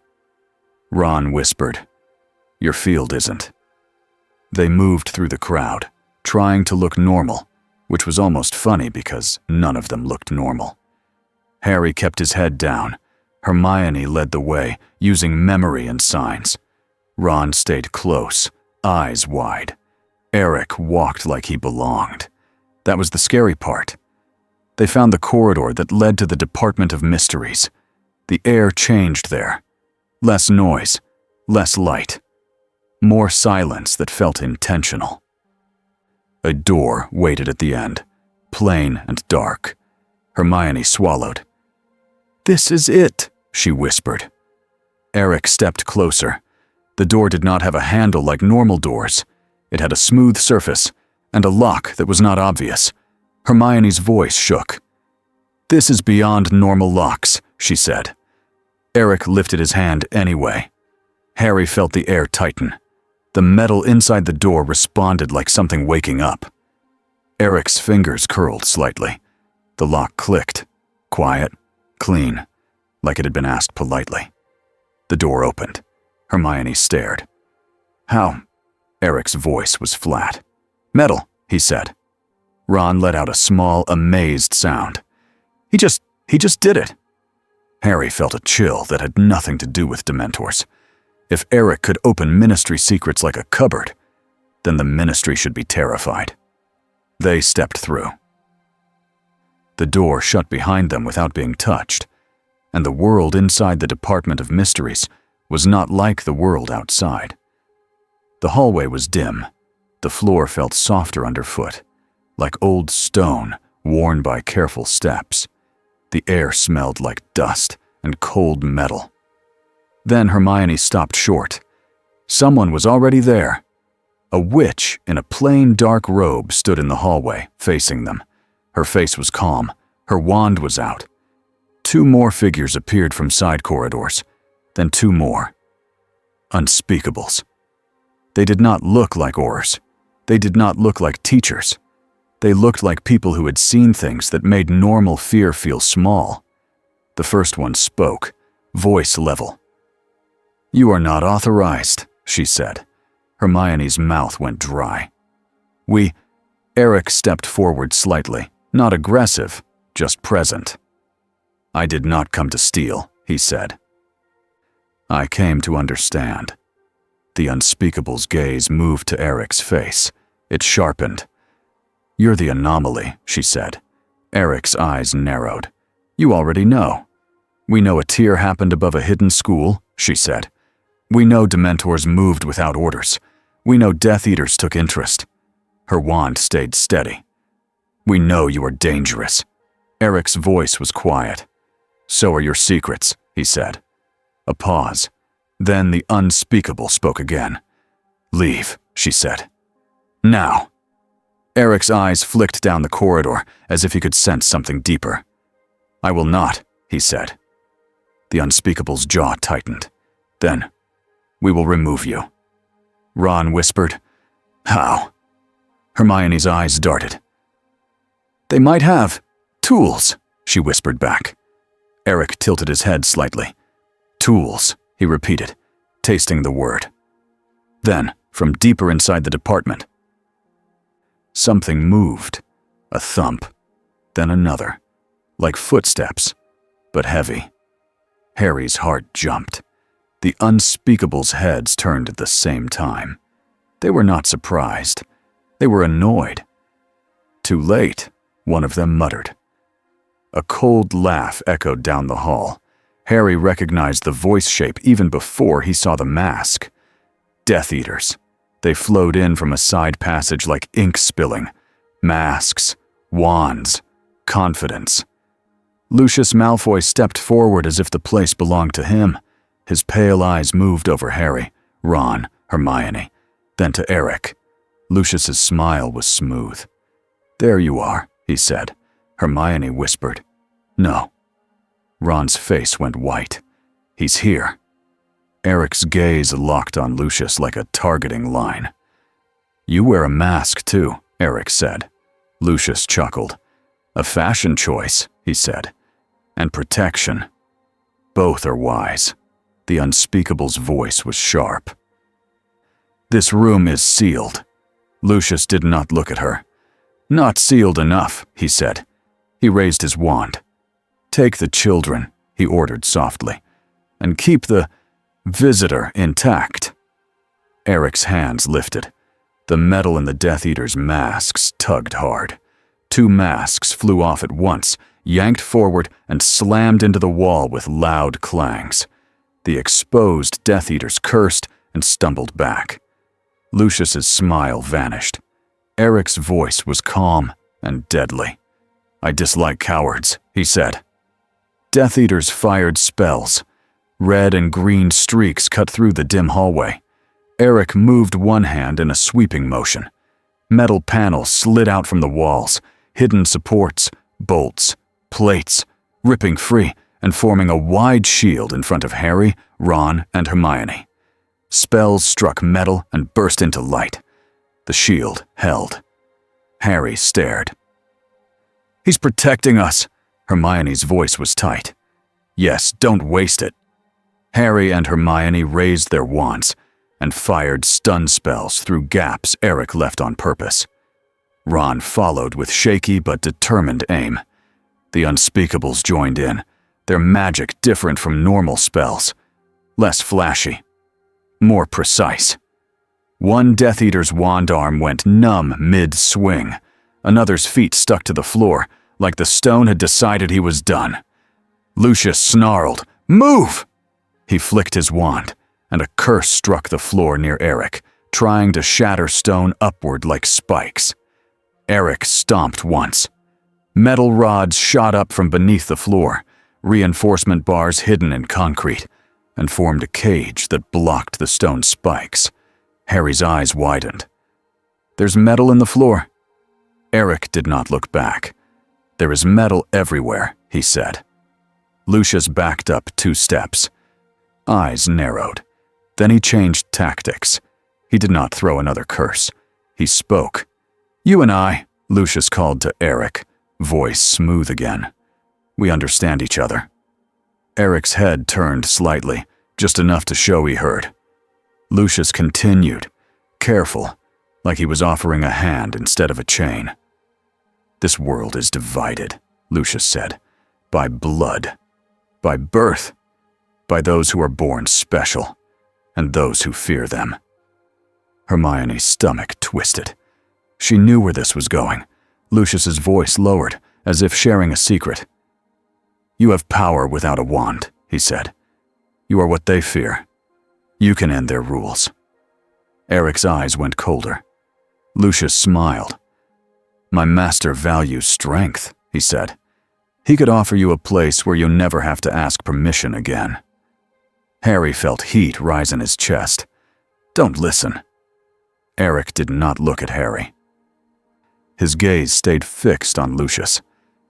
"You speak of freedom," Eric said, "but you serve a man." Lucius's smile thinned. "Service is temporary," he said.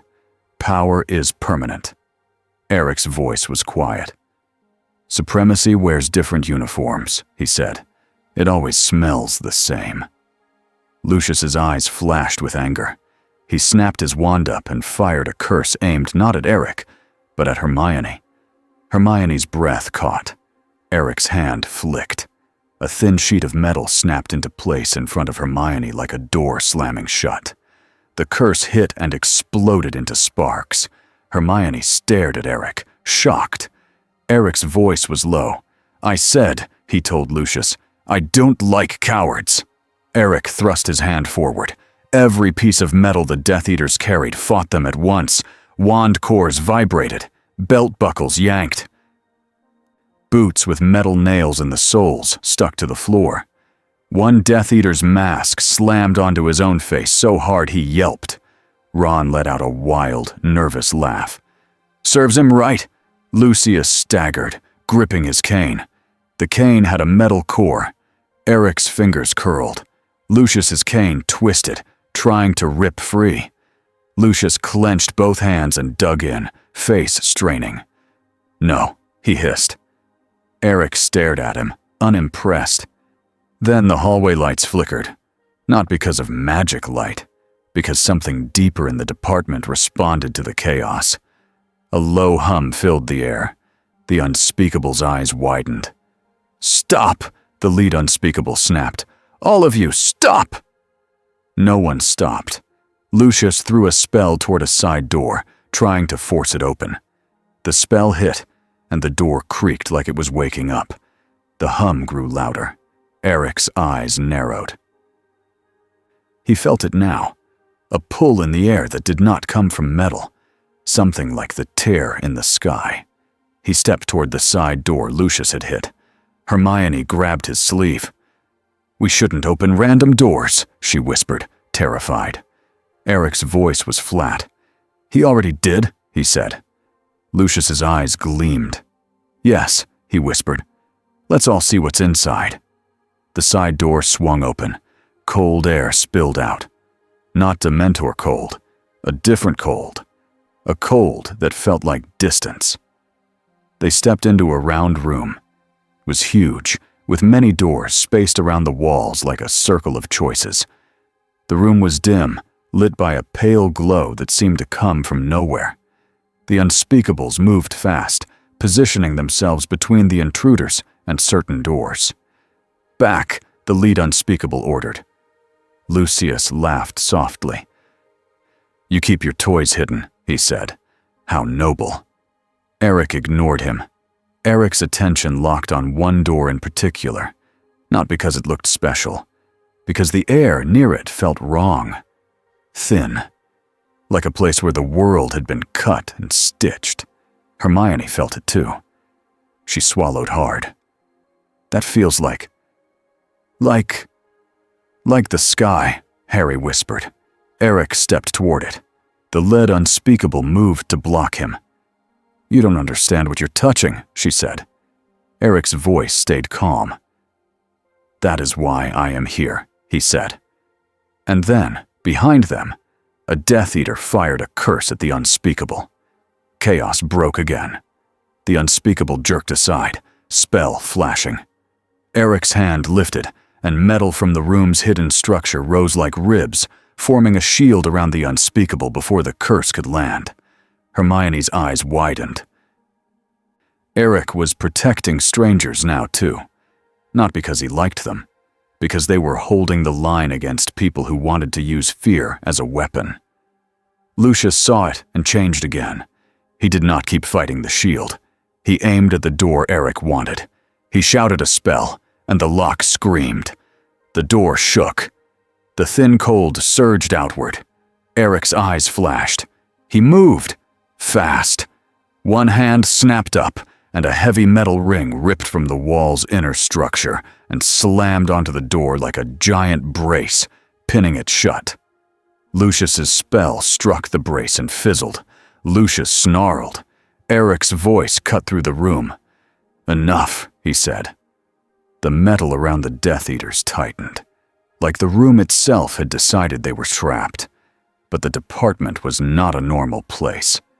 The hum rose again. One of the other doors in the circle clicked. Harry's heart jumped. "That door moved!" Hermione's voice shook. "They're not supposed to open by themselves." Eric stared, feeling the air shift. Something in this room responded to conflict like it was a living machine. The lead Unspeakable's voice was tight. "If you keep forcing it," she said, "you may open more than one." Lucius's eyes gleamed with greedy interest. Eric's jaw tightened. He did not like losing control. He did not like rooms that did not obey power, but he made a choice. He loosened his grip on the Death Eater's metal restraints, just enough to move them. not free them. Move them. He shoved them backward, away from the doors, with a wave of controlled metal force. They slammed into the wall and fell in a heap. Harry stared. Eric wasn't trying to win a flashy fight anymore. He was trying to stop a bigger disaster. The lead unspeakable noticed. Her gaze sharpened. She nodded once, small. Then she pointed her wand at the door Eric had braced. She spoke a spell that sounded like a lock being sung to sleep. The door's cold pull eased a fraction. Eric felt it and exhaled once, tight. Lucius saw the moment and lunged, trying to slip around them. Harry reacted without thinking. He stepped into Lucius's path and fired. Stupefy! The red spell hit Lucius in the chest.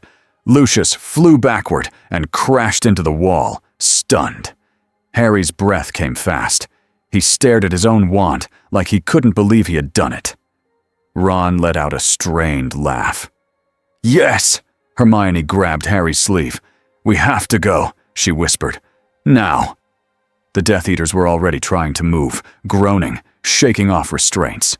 More footsteps echoed from a corridor. More of them. Eric turned his head slightly, listening. Then he lifted both hands. The metal doors around the room shuddered. Not opening. Locking. Sealing. He pulled metal braces into place across several doors at once, like bars on a fortress. The lead unspeakable's eyes widened. You can do that. Eric's voice was tight. I can hold it, he said, but not forever. The hum was still there, angry now, like the department disliked being forced. Hermione looked at the lead unspeakable, voice pleading. Can you stabilize it? She asked. The unspeakable's jaw clenched. We can try, she said. She and two others moved to the wrong-feeling door.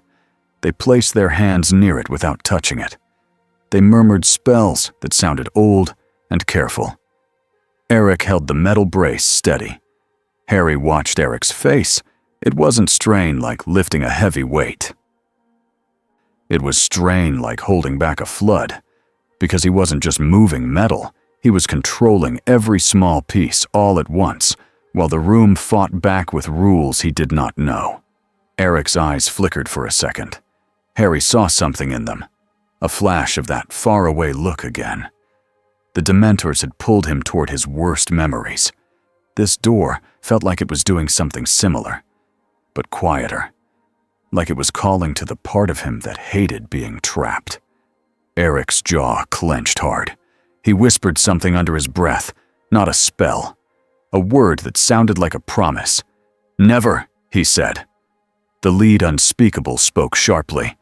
Now, she snapped. The door's cold pull eased more.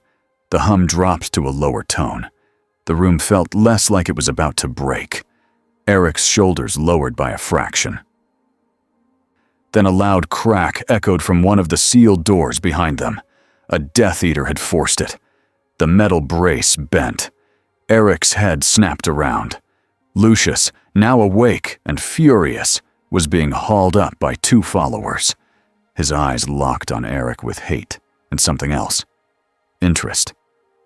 Your power, Lucius spat, belongs with us. Eric's voice was low.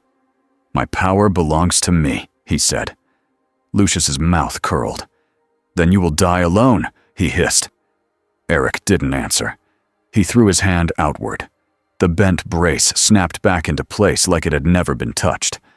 The sealed door groaned and stopped. Lucius's eyes widened. Even he hadn't expected that much control. But Lucius wasn't the true danger here. The true danger was time. More Death Eaters were coming. The department was waking up, and the ministry above was full of eyes. The lead unspeakable turned to Hermione, Harry, and Ron. You must leave, she said. If you are caught here, the ministry will— We know, Hermione whispered. The unspeakable's gaze flicked to Eric. And you, she said, voice tight, are a problem. Eric's eyes narrowed. So are you, he replied. Then, after a beat, he he added. "But you tried to stop them." The unspeakable paused. She nodded once, sharp. "Go," she repeated. Eric turned to the children. "Stay close," he said. Ron swallowed. "I'm always close," he squeaked. They ran. Not out in the open halls. Through side corridors, the unspeakables opened with quick spells. Harry's breath burned. Hermione's mind raced. Behind them, the sounds of spells and metal groans echoed. Eric moved at the rear, hands half raised, holding metal barriers behind them, while also keeping the floor stable. They reached the main corridor. Footsteps approached from the far end. Ministry wizards. Aurors. Harry's heart jumped. Hermione hissed, "This way!" They ducked into a side hall, but the ministry people saw something. A floating paperclip skittering down the corridor like it was being pulled. A metal badge tugging toward the shadow where Eric stood. A wizard shouted, "What was that?" Eric froze. He could have slammed every metal thing in the hall into a wall and vanished. He could have hurt people. He could have escaped easily. But Hermione was right. If he did that, it would become the story forever. The monster. The weapon. The proof. Eric's jaw tightened. He made a different choice. He lowered his hands and stepped back into the deeper shadow. He let the small metal things stop moving. The pull eased. The ministry wizards frowned. Confused, then moved on. Harry exhaled like he had been holding his breath for a year. Hermione whispered, "Thank you." Eric did not answer, but his eyes flicked to her, and she knew he had heard. They made it back to the phone booth. They rose. They exited into the normal world again. London air hit them like a slap. They did not stop until they reached a quiet alley. Only then did they slow. Hermione's voice shook. "We saw it," she whispered. "We saw the door." Eric's gaze was distant. He looked past them, as if he could still feel the thin cold on his skin. "Yes," he said quietly. Harry swallowed. "Was it the thing that brought you?" Eric's jaw clenched. "It might be," he said. "Or it might be one of many." Ron's eyes were wide. "That's worse," he whispered. Eric looked down at his hands for a moment. Then he spoke, low and blunt, like he was admitting a truth he hated. "Someone built that place," he said. "Someone keeps it." Hermione nodded. "The unspeakables," she whispered. Eric's eyes narrowed. "And someone else wants it," he added. Harry felt a cold twist in his stomach. "Voldemort," Harry said. Eric's gaze locked on Harry. "Yes," Eric said, "and he will not stop." In the darkness far away, Voldemort listened again. Not to words, to outcomes. He felt the department shift. He felt the door tighten. He felt Eric touch the edge of the thing that had torn the sky. And Voldemort understood the next move. Not a battle, a message, an offer that sounded like freedom, an offer that tasted like control. Voldemort's voice slipped into the quiet like a promise. "Come to me," he murmured, "to no one and to everything. And I will show you a world without cages." And back at Hogwarts, as Eric returned to the castle with children at his side and a storm behind his eyes, the suits of armor in the halls turned their helmets as he passed, not to threaten him, not to welcome him, just to watch. Because even the castle could feel it now. This was no longer a simple mystery. This was a war deciding what shape it would take. The next few weeks at Hogwarts did not feel like healing. They felt like people holding a shaky cup and pretending it was steady. Snow kept coming. Letters kept coming too. Owls arrived at breakfast in storms of wings, dropping envelopes into plates and cups. Some letters were angry. Some were scared. Some were excited in a way that made Harry's skin crawl. Every day, the Daily Prophet found a new way to say the same thing. Unknown. Weapon. Threat. Dark. Harry tried not to read it. Hermione tried to read it and not explode. Ron read it and exploded anyway. And Eric Lensher kept walking the halls like he had decided the castle was a battlefield that needed rules. Not their rules. His. Harry saw him most mornings now. Not at the teacher's table. Not at the Gryffindor table either, of course. But near the edge of the Great Hall, standing where he could see every door. He never sat with his back to an entrance. He never stayed too close to crowds.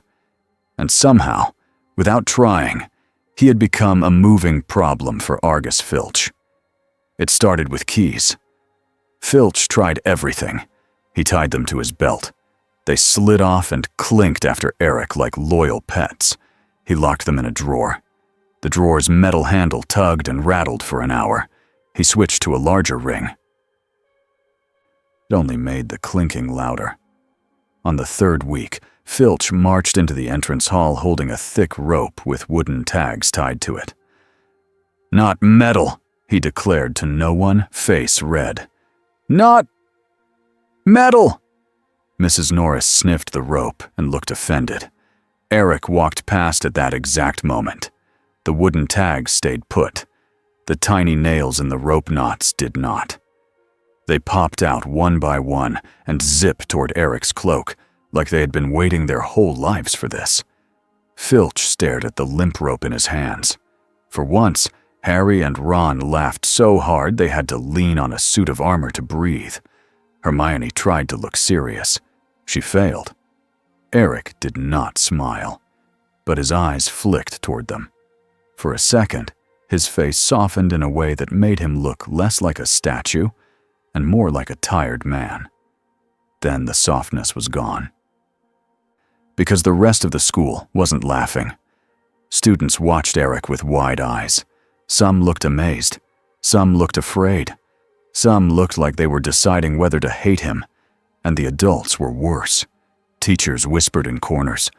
Aurors appeared at the gate more often. Ministry owls arrived with thin, official letters that Dumbledore read in silence before burning. Umbridge did not leave Hogwarts after her first visit. She stayed. She smiled. She wrote new rules like she was knitting a scarf. Every rule was made of control. Educational Decree number 23, she sang one afternoon in the corridor, as if it was a song. Hermione read it on the wall and went pale. Ron read it and swore loudly enough that a portrait gasped. Harry read it and felt his stomach twist. It was not just about Dumbledore's army this time. It was broader. It said, any unlicensed individual with unusual abilities could be detained for public safety. No name. But everyone knew the target. Eric did not rip the paper down. He simply looked at it, head tilted, eyes cold. Then he walked away. Hermione caught up to him near a side corridor where the armor stood like a line of silent judges. "You saw it," she said, trying to keep her voice steady. Eric did not look at her. "Yes." "She's building a cage," Hermione said. Eric's voice was flat. "She is showing everyone the cage was always there." Hermione swallowed. "Dumbledore is trying," she said. Eric stopped. When he turned, his gaze was sharp enough to make Hermione step back without meaning to. "I know he is trying," Eric said. "That is why I have not broken her in half." Hermione's breath caught. "You wouldn't." Eric's eyes narrowed. "Wouldn't I?" he asked. Hermione forced herself to hold his gaze. "Not if you want to be better than her," she said. Eric stared at her for a long moment. Then his voice dropped. Quieter. "Better," he repeated, like the word was heavy. He looked down the corridor toward the classrooms full of children, his hands unclenched. "I do not hurt children," he said. "And I do not hurt in front of children unless I must." Hermione nodded, throat tight. "Then we have to make sure you don't have to." Eric's gaze flicked to her. "You are learning," he said.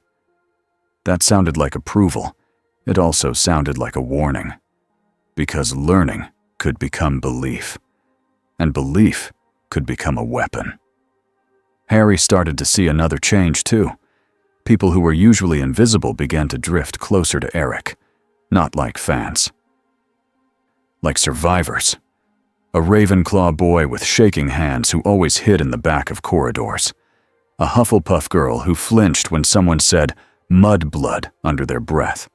A quiet Slytherin who didn't wear the Malfoy kind of pride, only a tense silence like he was always ready to be punished. They didn't speak to Eric much.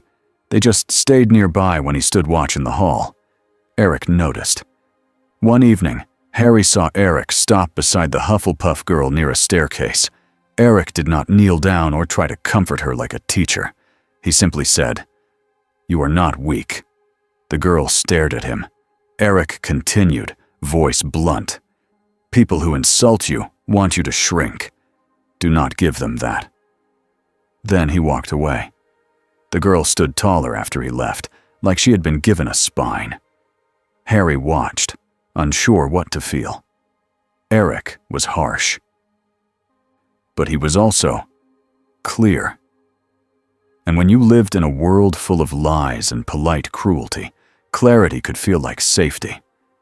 Harry found himself standing with Eric one night, near a window overlooking the grounds. The forbidden forest was a black shape beyond the snow. Harry didn't plan it. He just stopped near Eric, and Eric didn't tell him to leave. They stood in silence for a while. Then Eric spoke, not looking at Harry. "You have been used as a symbol," Eric said. Harry's throat tightened. "Yeah," he said. Eric's gaze flicked to Harry's scar. "A mark," he said. "A reminder." Harry nodded. Eric's voice stayed low. "Do you ever feel like they would love you more if you were dead?" he asked. Harry's breath caught. He didn't answer right away because the question was too direct. Then he forced the truth out. "Sometimes," he said. Eric nodded once, like that answer made sense. "In my world, they loved dead heroes," he said. "Because dead heroes do not argue." Harry looked up at him. "Are you a hero?" Harry asked. Eric's face did not change. "No," he said. Harry frowned. "Then what are you?" Eric's eyes stayed on the dark forest. "I am a warning," he said. Harry swallowed. Eric added, quieter, "And sometimes I am a shield." Harry didn't know what to say to that. So he said the simplest thing. "Thanks," Harry said. Eric's gaze flicked to him again. "For what?" "For not crushing them," Harry said. "In the ministry. You could have." Eric's jaw tightened. "Yes," he said. Harry waited. Eric's voice lowered. "The easiest thing is violence," Eric said. "The hardest thing is restraint when you know you could end it." Harry felt the words land in his chest. He understood that too, in his own way. He had power he didn't ask for. He had rage he tried to swallow. Harry nodded once. Eric's gaze returned to the forest. "Do not confuse me," he said. "I am not gentle." Harry's voice was quiet. "You don't have to be gentle to protect people," he said. Eric looked at him then, fully. For a moment his eyes held something like respect. Then he looked away again. The thing that finally snapped the fragile quiet was not a battle in the hallway. It was a letter. Not delivered by owl. Delivered by hand. A week after the Department of Mysteries incident, Dumbledore called Eric to his office. Harry, Hermione, and Ron were already there, which made Harry's stomach tighten. Dumbledore only did that when he wanted witnesses, or when he needed young minds to hear something important. Snape was there too, standing like a shadow with a spine. McGonagall stood with her arms crossed. On Dumbledore's desk sat a sealed parchment with a wax stamp. Umbridge's stamp. Dumbledore tapped it lightly with a finger. "This arrived from the minister," he said. Eric did not sit. He stood in the center of the room, like the furniture was a lie. "What does it say?" Eric asked. Dumbledore's eyes were calm but tired. "It says," he replied, "that you are to be taken into Ministry custody, immediately." Hermione's breath caught. Ron made a low, angry sound. Harry's hand clenched around his wand. Eric's face did not show surprise, only confirmation. "Of course," Eric said. McGonagall's voice was sharp. "I told you," she said, glaring at the letter as if it had insulted her. Snape's eyes flicked to Eric. "And now?" he asked. Eric's voice was blunt. "Now they try," he said. Dumbledore raised a hand. "Eric," he said, "there is another layer." Eric's gaze sharpened. "Say it." Dumbledore's voice softened. "They are bringing Dementors," he said. The room went colder just from the word. Harry felt nausea climb into his throat. Hermione's hands shook. Ron went pale. Eric's jaw tightened. His eyes flashed with something dark. "Dementors are prison guards," Dumbledore said. "They are not meant for schools." "And yet," Eric said, voice low, "they bring them to a school." Dumbledore nodded. "Yes," he said. Snape's voice was quiet. "They will claim it is for your safety," he said. "Or theirs." Eric's gaze cut to Snape. "You warned me," Eric said. Snape did not look pleased. "I'm rarely wrong," he replied. Hermione stepped forward, voice trembling but fierce. "We can't let them," she said. Dumbledore's eyes moved to her. "We will not invite them in," he said. Eric's voice was flat. "They will come anyway," he said. Dumbledore nodded. "Yes," he said. "So we must decide what we do when they arrive." Eric's eyes narrowed. "You want me to hide," he said. Dumbledore did not deny it. "I want the students safe," he said. "And I want you not to become the story they want." Eric's mouth twisted. "They will make a story no matter what," he said. Dumbledore's gaze stayed steady. "Then we choose what kind of story," he said. Eric stared at him for a long moment. Harry saw something in Eric's face then. Not softness, a battle between pride and purpose. Eric finally spoke, low. "I will not run," he said. Dumbledore's eyes closed for a second, like he expected that. Then he opened them. "Then you must be controlled," he said. And his voice held no insult. Eric's eyes flashed. "Controlled," he repeated. Dumbledore held his gaze. "By you," Dumbledore said. "Not by them." Silence filled the office. Eric's breath went slow. He looked at Harry, Hermione, and Ron. He saw their fear. He saw their stubbornness. Then he looked at Dumbledore. "Very well," Eric said. "I will stand." Snape's voice was low. "And if they try to take you?" he asked. Eric's answer was simple. "They will not," he said. Harry believed him. That was the terrifying part. The Ministry arrived at noon, when the sun was highest, and Hogwarts looked most normal. That was on purpose. People did cruel things in daylight, because it made them feel clean. Harry stood with the students in the courtyard, kept back by McGonagall and Flitwick. Teachers formed a line closer to the gate. Dumbledore stood at the front. Umbridge stood beside a tall Ministry wizard Harry recognized from posters, an official who liked cameras and speeches. Behind them were Aurors, and behind the Aurors, hovering just outside the gate like a stain, were Dementors. Even from far away, Harry could feel them. The courtyard's warmth died.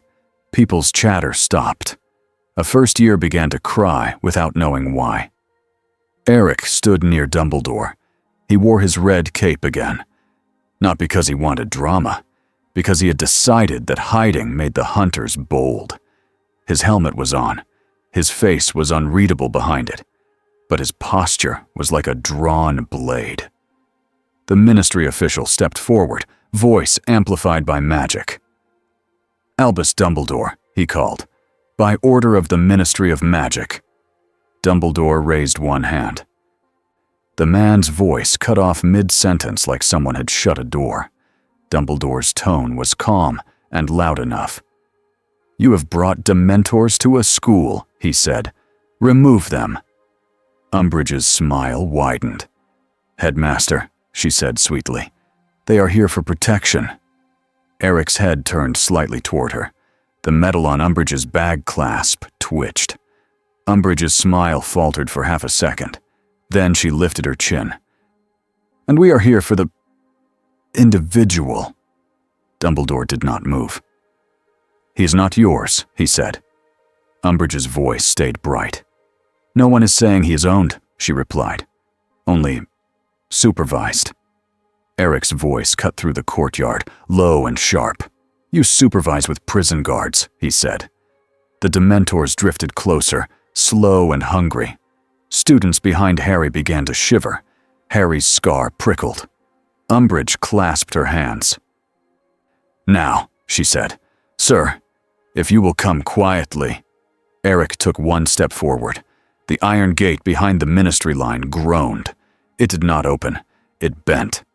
Not in a broken way, in a shaped way, like soft clay. The oars stiffened. The ministry official swallowed.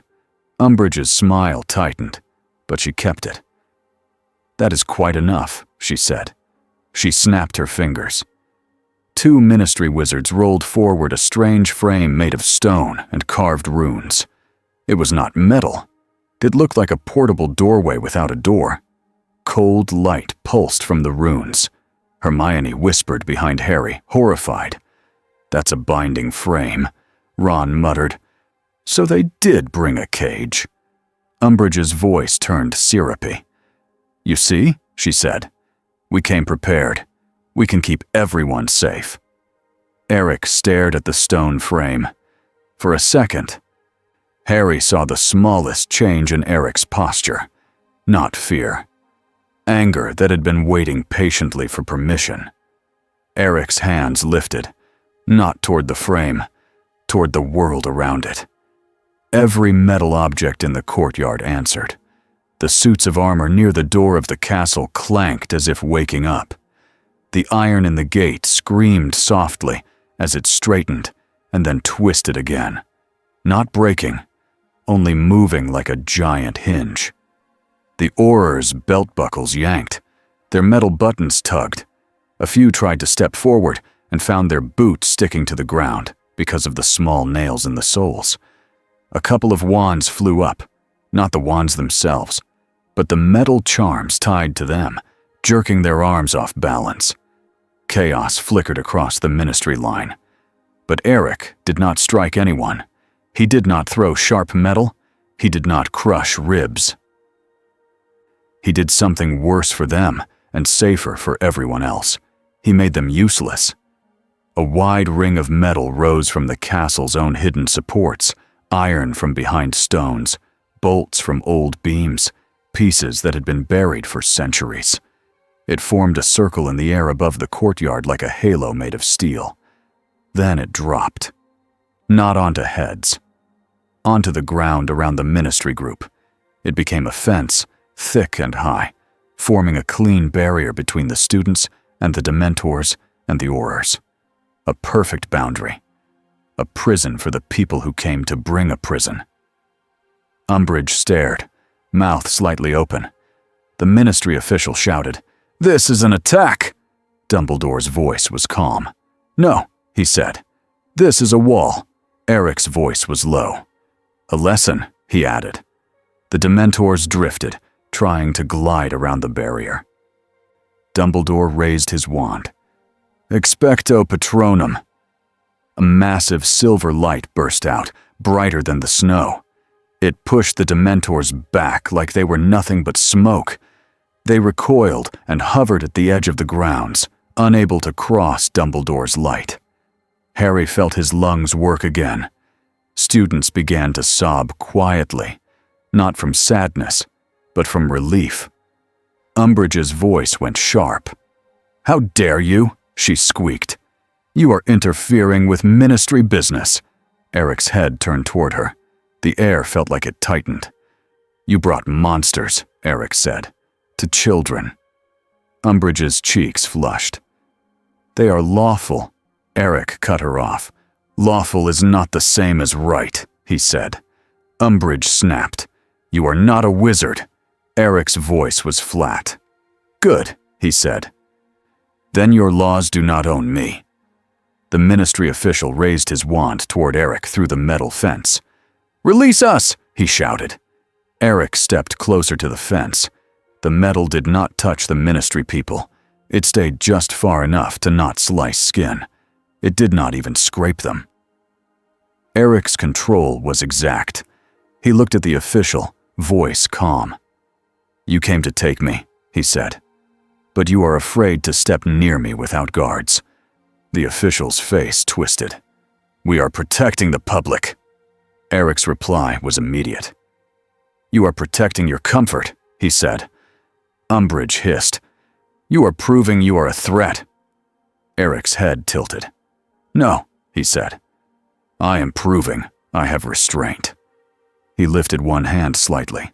The metal fence shifted outward by a single inch. The Aurors flinched like it was a blade at their throats. Eric's voice stayed quiet. If I were what you claim, he said, you would already be dead. Silence fell. Even Umbridge's smile died completely for a moment. Dumbledore stepped forward, not to take Eric's place, but to stand beside him. We will not surrender a guest to fear, Dumbledore said, and we will not allow Dementors near children. The ministry official's face was red now. Then you are in rebellion, he shouted. Dumbledore's eyes sharpened. Then call it what you like, he said, but step away. Umbridge's eyes flicked toward the stone binding frame. She raised her wand and fired a spell at it. The runes flared. Cold light pulsed. The air around Eric tightened, like invisible chains trying to clamp down. Hermione gasped. It's trying to bind him! Eric's body stiffened.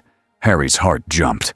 For one terrible second, it looked like the cage had teeth after all. Then Eric's hands lifted higher. He did not fight the frame directly. He attacked the idea of being pinned.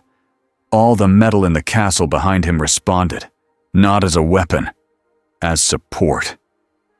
The suits of armor in the doorway marched forward in a clanking line and formed a circle around Eric, their metal bodies moving into place like shields. The binding frame's cold light hit the armor first. The armor rattled and the light broke apart in scattered sparks. Umbridge's face twisted with anger. Eric stepped forward again, calm, unstoppable. You will not build cages in my presence, Eric said. He turned his head toward the watching students. His voice carried, and it was not gentle, but it was clear. Listen to me, Eric said. Fear makes people lie. Fear makes them write rules that hurt you. Do not mistake paper for truth. Umbridge shrieked. Do not speak to the children. Eric looked at her. They are already living in your world, he said. They deserve honesty. Dumbledore's voice softened, but it stayed strong. You have made your point, he said to Eric. Eric's gaze flicked to Dumbledore. A silent question passed between them. Dumbledore nodded once. Eric lowered his hand. The metal fence did not vanish instantly. It opened like a gate, creating a clean path back toward the ministry line. Umbridge stared, stunned. Eric's voice was cold. Leave, he said. The ministry official stumbled forward, furious and shaken. This is not finished, he shouted. Eric's answer was calm. No, he said. It has started. Umbridge's smile returned in a broken shape, like she was putting on a mask. Very well, she said. We will return with stronger measures. Eric did not move. And I will still be here, he said. Dumbledore's Patronus held the Dementors back until the last ministry heel clicked away from the gate. Only then did the silver light fade. The courtyard stayed silent for a full minute after they left. Then a second year whispered, He didn't hurt them. A third year whispered back. He could have. Harry looked at Eric. Eric stood still, cape fluttering lightly. The armor around him returned to their posts, clanking like soldiers going back to guard duty. Eric's head turned slightly, as if he could feel 1,000 eyes on him. He did not bow. He did not wave. He simply walked back into the castle beside Dumbledore, and Hogwarts, in its own strange way, followed. That night, Eric did not sleep. He stood at the edge of the Forbidden Forest, alone, hands behind his back, listening to the world. The forest was full of life. It was also full of things that wanted to eat you. Eric respected that kind of honesty. A soft crunch of snow came behind him. Snape's voice slid out of the dark. "I assumed you would be here," he said. Eric did not turn. "Then you assume correctly," he said. Snape stepped closer, stopping a few paces away. "The Ministry will tighten its grip," Snape said. "They will blame you for humiliating them." Eric's voice stayed calm. "They would blame me for breathing," he said. Snape's gaze sharpened. "And the Dark Lord will notice," he said. Eric's head turned a fraction. "He already has," Eric replied. Snape went still. Eric's voice was low. "He sent Dementors to test me," he said. "He sent masked men to lure me. He listens." Snape's jaw tightened. "Then you are a target," he said. Eric's answer was blunt. "Good," he said. Snape's eyes narrowed. "You think being hunted makes you strong?" Snape said. Eric looked at him now, fully. "Being hunted teaches you what the world is," Eric said. "It removes lies." Snape's voice was quiet. "Or it turns you into the thing you hate," he said. Eric held his gaze. Then Eric spoke, slower. "I have done terrible things," he admitted. "And I have saved lives." Snape's face did not change. "So have I," he said. A pause. Then Snape added, almost like he hated saying it. "Today, you did not cross the line." Eric's eyes narrowed. "You expected me to," Eric said. Snape did not deny it. "Yes," he said. Eric turned back to the forest. "Then adjust your expectations," he said. Snape's voice dropped. "He will try to recruit you," he warned. Eric's reply was immediate. "He will fail," he said. Snape's mouth tightened. "You don't know him," Snape said. Eric's voice turned colder. "I know the type," he said. Snape stared at Eric's back for a long moment. Then Snape said the next thing, like it was a knife he didn't want to hand over. "If you receive an invitation," Snape said, "tell the headmaster." Eric's head tilted. "You want him to stop me?" Eric said. Snape's voice was sharp. "I want you alive," he said, as if the words annoyed him. Eric looked at Snape again. For a second, something like respect passed between them. Then Eric nodded once. "If I receive an invitation," he said, "I will consider it." Snape's eyes narrowed. "That is not what I said." Eric's mouth twitched. "I said what I said," he replied. Snape turned away, cloak snapping in the wind, and vanished into the dark. Eric stayed, because he had already received the invitation, not on paper, in his mind. It came like a pressure behind his eyes, like a cold hand tapping on an old bruise. A voice that was not loud, but felt certain. "You hate cages," the voice said. Eric's jaw tightened. "So do I," the voice continued, smooth and poisonous. Eric breathed slowly. He did not answer out loud. The voice persisted anyway. "Meet me," it said, "and I will show you how to break every lock." Eric's hands clenched. Metal under the snow trembled. He knew this trick. The offer that sounded like freedom. The offer that ended in chains. Eric turned and walked away from the forest. Not because he was afraid, because he refused to be pulled like a hook. 2 days later, the invitation became physical. A dead owl fell onto the snow near the castle wall, wings stiff, eyes open. Harry saw it from a corridor window and felt sick. McGonagall ordered the area cleared. Flitwick cast charms to check for poison. Hagrid looked like he wanted to cry. Eric stood over the owl without flinching. It was not the death that shocked him. It was the message. Tied to the owl's leg was a strip of parchment.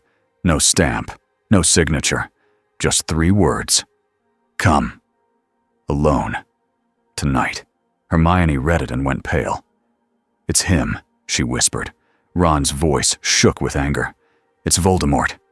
Harry's scar prickled, and the name felt like a taste of metal in his mouth. Dumbledore's face stayed calm, but his eyes were hard. It is a trap, he said. Eric held the parchment between 2 fingers, as if it was dirty. Yes, he said. Dumbledore's voice was quiet. Then you will not go, he said. Eric's gaze locked on Dumbledore. I will, Eric said. McGonagall's voice snapped. Absolutely not. Eric's voice turned cold. If I don't go, he said, he will come here. Dumbledore's jaw tightened. He may come anyway, he said. Eric stepped closer, voice low. But I will choose the ground, he said. Not him. Hermione swallowed. Let us come, she whispered. Eric looked at her. No, he said. Harry stepped forward. I'm coming, he said, voice hard. Eric's gaze flicked to Harry. You are the one he wants most, Eric said. Harry's stomach twisted because it was true. Eric continued, blunt. You stay, he said. Harry clenched his fists. You can't order me. Eric's eyes narrowed. I can, he said. And you will ignore me, he added, as if he already knew. Dumbledore stepped in, voice firm. Enough, he said. He looked at Eric. If you go, Dumbledore said, you go with protection. Eric's voice was flat. I do not need protection, he said. Snape's voice came from the doorway, like a blade joining the conversation. Everyone needs protection, he said. Eric did not look at Snape. Not from him, Eric said. Snape's eyes narrowed. That is the mistake, Snape said. Dumbledore's gaze held Eric's. I will not stop you by force, Dumbledore said. But I ask you to remember where you stand. Eric's voice softened by a hair. I stand with children, he said. Dumbledore nodded once. Then do not give him what he wants, Dumbledore said. Eric turned the parchment over once, as if checking for hidden ink. Then he looked at Hermione. You were right, Eric said quietly. Hermione's throat tightened. About what? Eric's eyes were hard. He tries to use pain, he said. He thinks it is a key. Hermione whispered, It's not. Eric's voice was a promise. Not from me, he said. That night, Eric left Hogwarts alone. He did not fly on a broom. He did not apparate. He walked. Not because walking was slow, because walking was deliberate. He moved through the snow like a soldier crossing a line. At the edge of a ruined iron bridge outside the village, a figure waited in the dark. No mask, no cloak, a pale face like a carved thing. Red eyes that did not blink like normal eyes. Lord Voldemort did not raise his wand at first. He smiled, small and cold. Eric lends her, Voldemort said, voice soft, like he was greeting a guest. Eric stopped a few steps away. You killed an owl, Eric said. Voldemort's smile widened. A minor cost, he said. For a major conversation. Eric's voice was flat. You sent Dementors to a village, he said. To break people. Voldemort tilted his head. I sent them to test you, he corrected, as if that was better. Eric's jaw tightened. And you found what?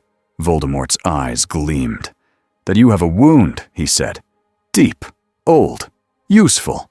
Eric's hands clenched. Metal in the bridge under the snow trembled. Voldemort's smile turned sharper. Ah, he whispered. There it is. Eric's voice was low.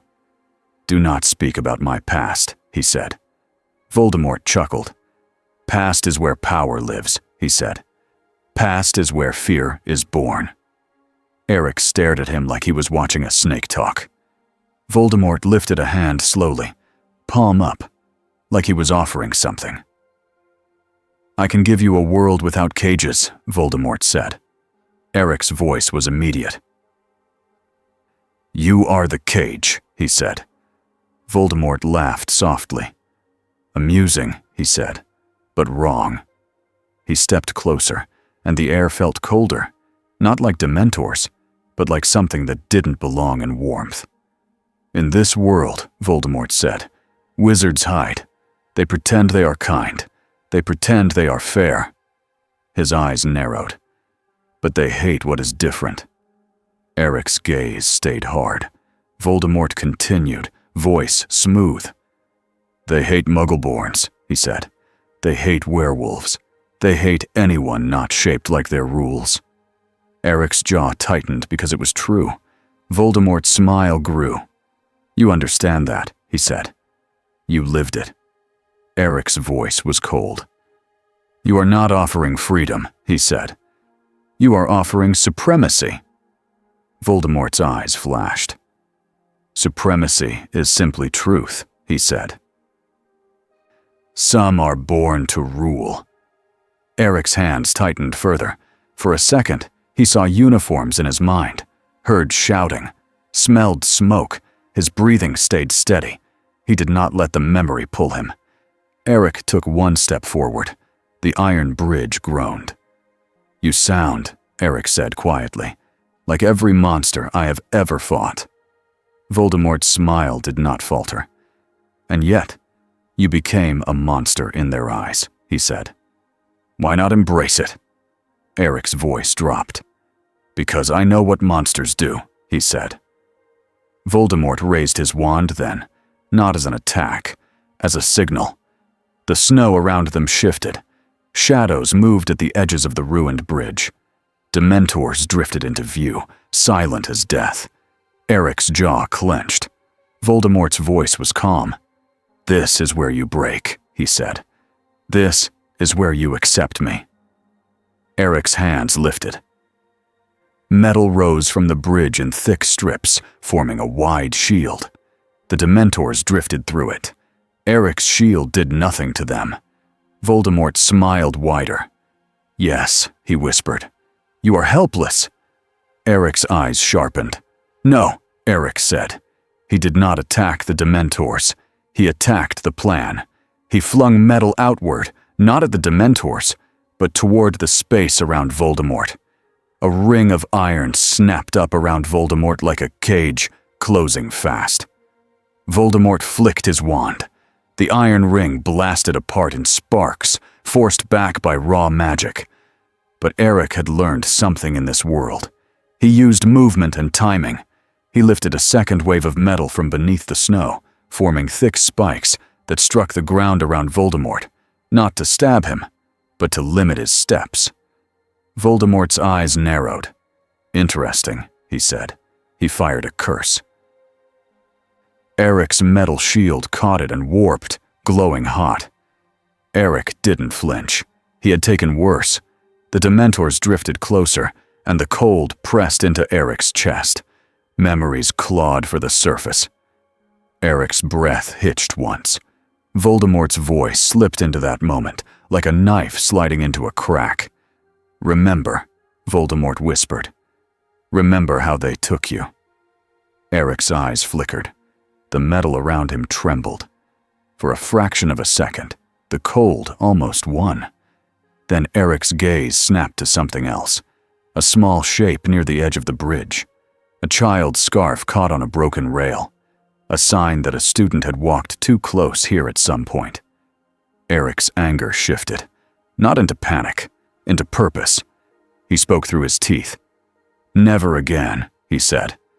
The words weren't magic, but they were real. Eric thrust both hands down. The iron bridge under them responded like it had been waiting for an order. Metal plates lifted into the air in a wide circle and began to spin, fast, forming a moving barrier of metal around Eric. Not to stop the Dementors, to stop Voldemort. Voldemort's eyes narrowed. He fired curse after curse. Some hit the spinning metal and burst. Some slipped through gaps and scorched the snow. Eric moved with the spins, shaping the barrier's holes, controlling where spells could pass and where they couldn't. Voldemort took one step, then another. He realized something then. Eric wasn't trying to kill him. Eric was trying to deny him control. That was the real fight. The Dementors drifted closer to Eric again, hungry. Eric's barrier did not stop them.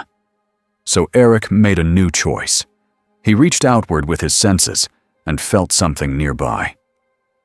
A lantern post, an iron chain, the metal guts inside a broken old sign. He ripped them up and formed a long, thin spear of iron. He hurled it, not at Voldemort's body, but at Voldemort's wand hand. The spear struck the ground inches from Voldemort's wrist and pinned the space near his hand like a warning. Voldemort's eyes flashed with rage. Eric's voice was low and flat. "I will not join you," he said. Voldemort hissed. "You will regret this." Eric's reply was immediate. "So will you," he said. Voldemort raised his wand and spoke words that made the air itself feel sick. A wave of dark force smashed into Eric's spinning metal barrier. The barrier exploded outward in a shower of iron pieces. Eric staggered, boots scraping on snow. The Dementor surged forward. Eric's breath caught. Voldemort stepped closer, eyes bright. "Now," he whispered. And then a bright silver light cut across the night like a blade. A Patronus. Not as huge as Dumbledore's, but strong. It slammed into the Dementors and drove them back, hard. Eric snapped his head toward the source. A figure stood on the far ridge, wand raised. Snape. Eric's eyes narrowed. "You followed me," he muttered. Snape didn't answer. He held the Patronus steady, jaw tight. Voldemort's eyes narrowed, recognizing Snape, and something dangerous flashed across his face. But Voldemort did not attack Snape. Not here. Not now. He looked back at Eric. "This was an introduction," Voldemort said softly. "I know what you are." Eric's voice was cold. "And I know what you are," he said. Voldemort's smile returned, thin and cruel. "Good," he whispered. "Then you will understand the next lesson." He stepped backward into shadow. The night swallowed him. The Dementors drifted after him like loyal dogs. Silence returned, broken only by wind and Snape's heavy breathing. Eric stood still, snow clinging to his cloak, metal pieces settling around him like fallen leaves. Snape lowered his wand slowly. Eric's voice was tight. "I told you not to follow," he said. Snape's tone was sharp. "You told me many things," he said. "You are not in charge of me." Eric stared at him. Then, after a beat, Eric said the closest thing to thanks he could manage. "You saved me inconvenience," Eric said. Snape's mouth tightened. "Try thank you," he said. Eric's jaw worked. "No," he replied. Snape snorted, annoyed, but not surprised. Then Snape's voice lowered. "He is in your head now," he warned. Eric's eyes narrowed. "He was all ready," Eric said. Snape turned, cloak snapping. "Then do not be stupid," he said. Eric followed, silent. They walked back toward Hogwarts through the snow, and Eric's mind stayed busy with one thought. Voldemort could not be trusted. The Ministry could not be trusted. So the only real promise was this. Eric would choose his own line, and he would hold it. In the days after, the castle shifted again. Not into peace, into a new routine. Dumbledore did not hand Eric to the Ministry. The Ministry did not stop trying. Umbridge wrote more decrees. Some students looked at Eric like he was a hero. Some looked at him like he was danger. Eric did not ask for either. He trained quietly in empty courtyards at dawn, lifting metal in controlled patterns, practicing restraint like it was a muscle. He spoke rarely, but when he did, it mattered. He began meeting with Dumbledore once a week. Not as a student, not as a servant, as an uneasy ally. Snape watched him like a hawk. McGonagall still didn't trust him, but she trusted him more than she trusted Umbridge's smile. And Hermione noticed something else. The students who were usually pushed aside were standing a little taller. Not because Eric fixed the world. He didn't. But because his presence made the cruelty less casual. It made people think twice. That alone changed the air. One evening, Umbridge tried to announce a new decree in the Great Hall. Her voice was sweet. Her words were poison. Eric stood at the edge, watching. When she declared that non-registered persons could be removed for safety, Eric didn't shout. He simply lifted his hand.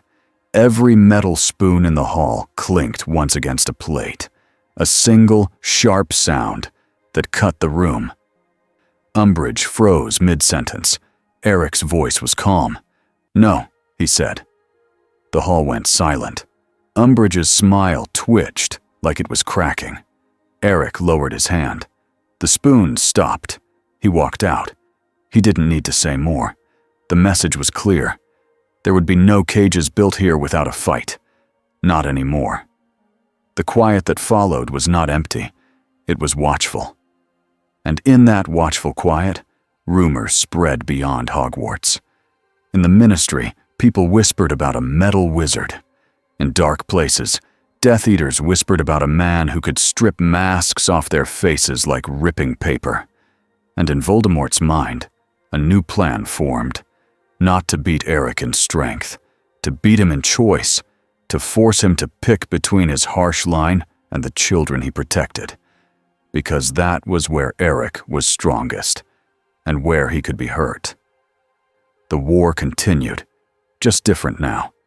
With a new storm standing inside the castle walls, the night was clear in the end. No snow, no clouds. Stars sat sharp above Hogwarts like tiny points of steel. Eric stood on the astronomy tower alone. Below him, the lake was black and still. The forest was a dark mass.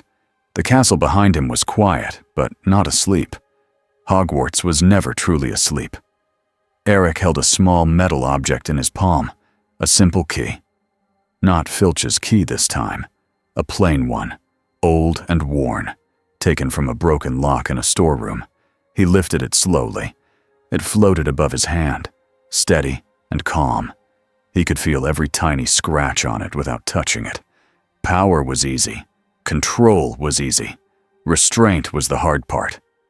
A soft footstep came behind him. Dumbledore's voice arrived with it. "I thought I might find you here," he said. Eric did not turn. "You always know where people are," he said. Dumbledore chuckled quietly. "Not always," he said. "But I try." They stood in silence for a moment. Then Dumbledore asked, "How do you feel?" Eric's jaw tightened. "Angry," he said. Dumbledore nodded as if that was normal. "And beneath that?" he asked. Eric's voice lowered. "Tired," he admitted. Dumbledore's eyes softened. "Yes," he said. Eric's gaze stayed on the key floating above his palm. "They are all the same," Eric said quietly. "Different world. Same fear. Same hunger to control."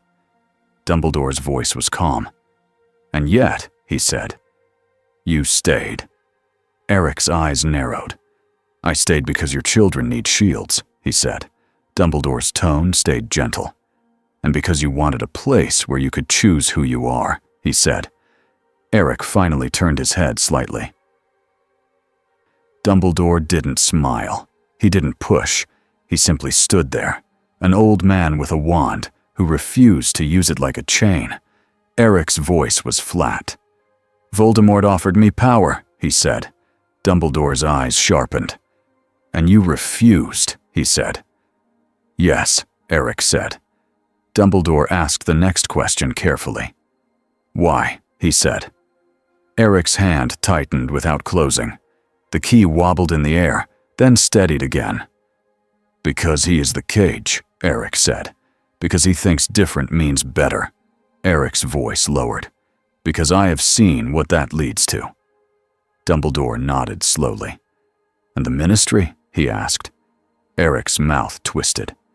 They offer rules, he said. Rules that protect themselves. Dumbledore's voice stayed calm. And what will you offer? He asked. Eric looked down at the key. Then he spoke, simple and clear. I will offer a line, Eric said. A line they cannot cross without consequence. Dumbledore's gaze stayed on him. And what is your consequence? He asked. Eric's eyes narrowed. You worry I will become the monster, he said. Dumbledore's voice was soft. I worry you will become lonely, he said. And then, you will start to believe loneliness is proof you are right. Eric's face tightened. That hit closer than Eric liked. He looked away toward the stars. For a long moment, neither spoke. Then Eric said, Quieter. I do not know how to be gentle, he admitted. Dumbledore nodded. Then be honest, he said. Be present. And when you are angry, remember who you are angry for. Eric's jaw worked. He lifted his hand slightly. The key floated higher, glinting faintly in starlight. Eric stared at it. Then he made a small decision. He lowered his hand completely. The key fell. It clinked into his palm, caught by his fingers the normal way. No power, just choice. Eric closed his fist around it, not crushing it, just holding it. Dumbledore watched, understanding the point without needing it explained. Down in the castle, a door closed softly. A portrait whispered to another. A student turned in bed and stopped shaking. Life continued, just different now. Eric looked out over Hogwarts and spoke one last sentence, quiet enough that it felt like it was only for himself. I will not be their weapon, he said. Then he turned and walked back down the stairs, key in his pocket, cape trailing behind him as the castle kept watch and the war kept moving. Only now, with a new force in the story that refused to kneel.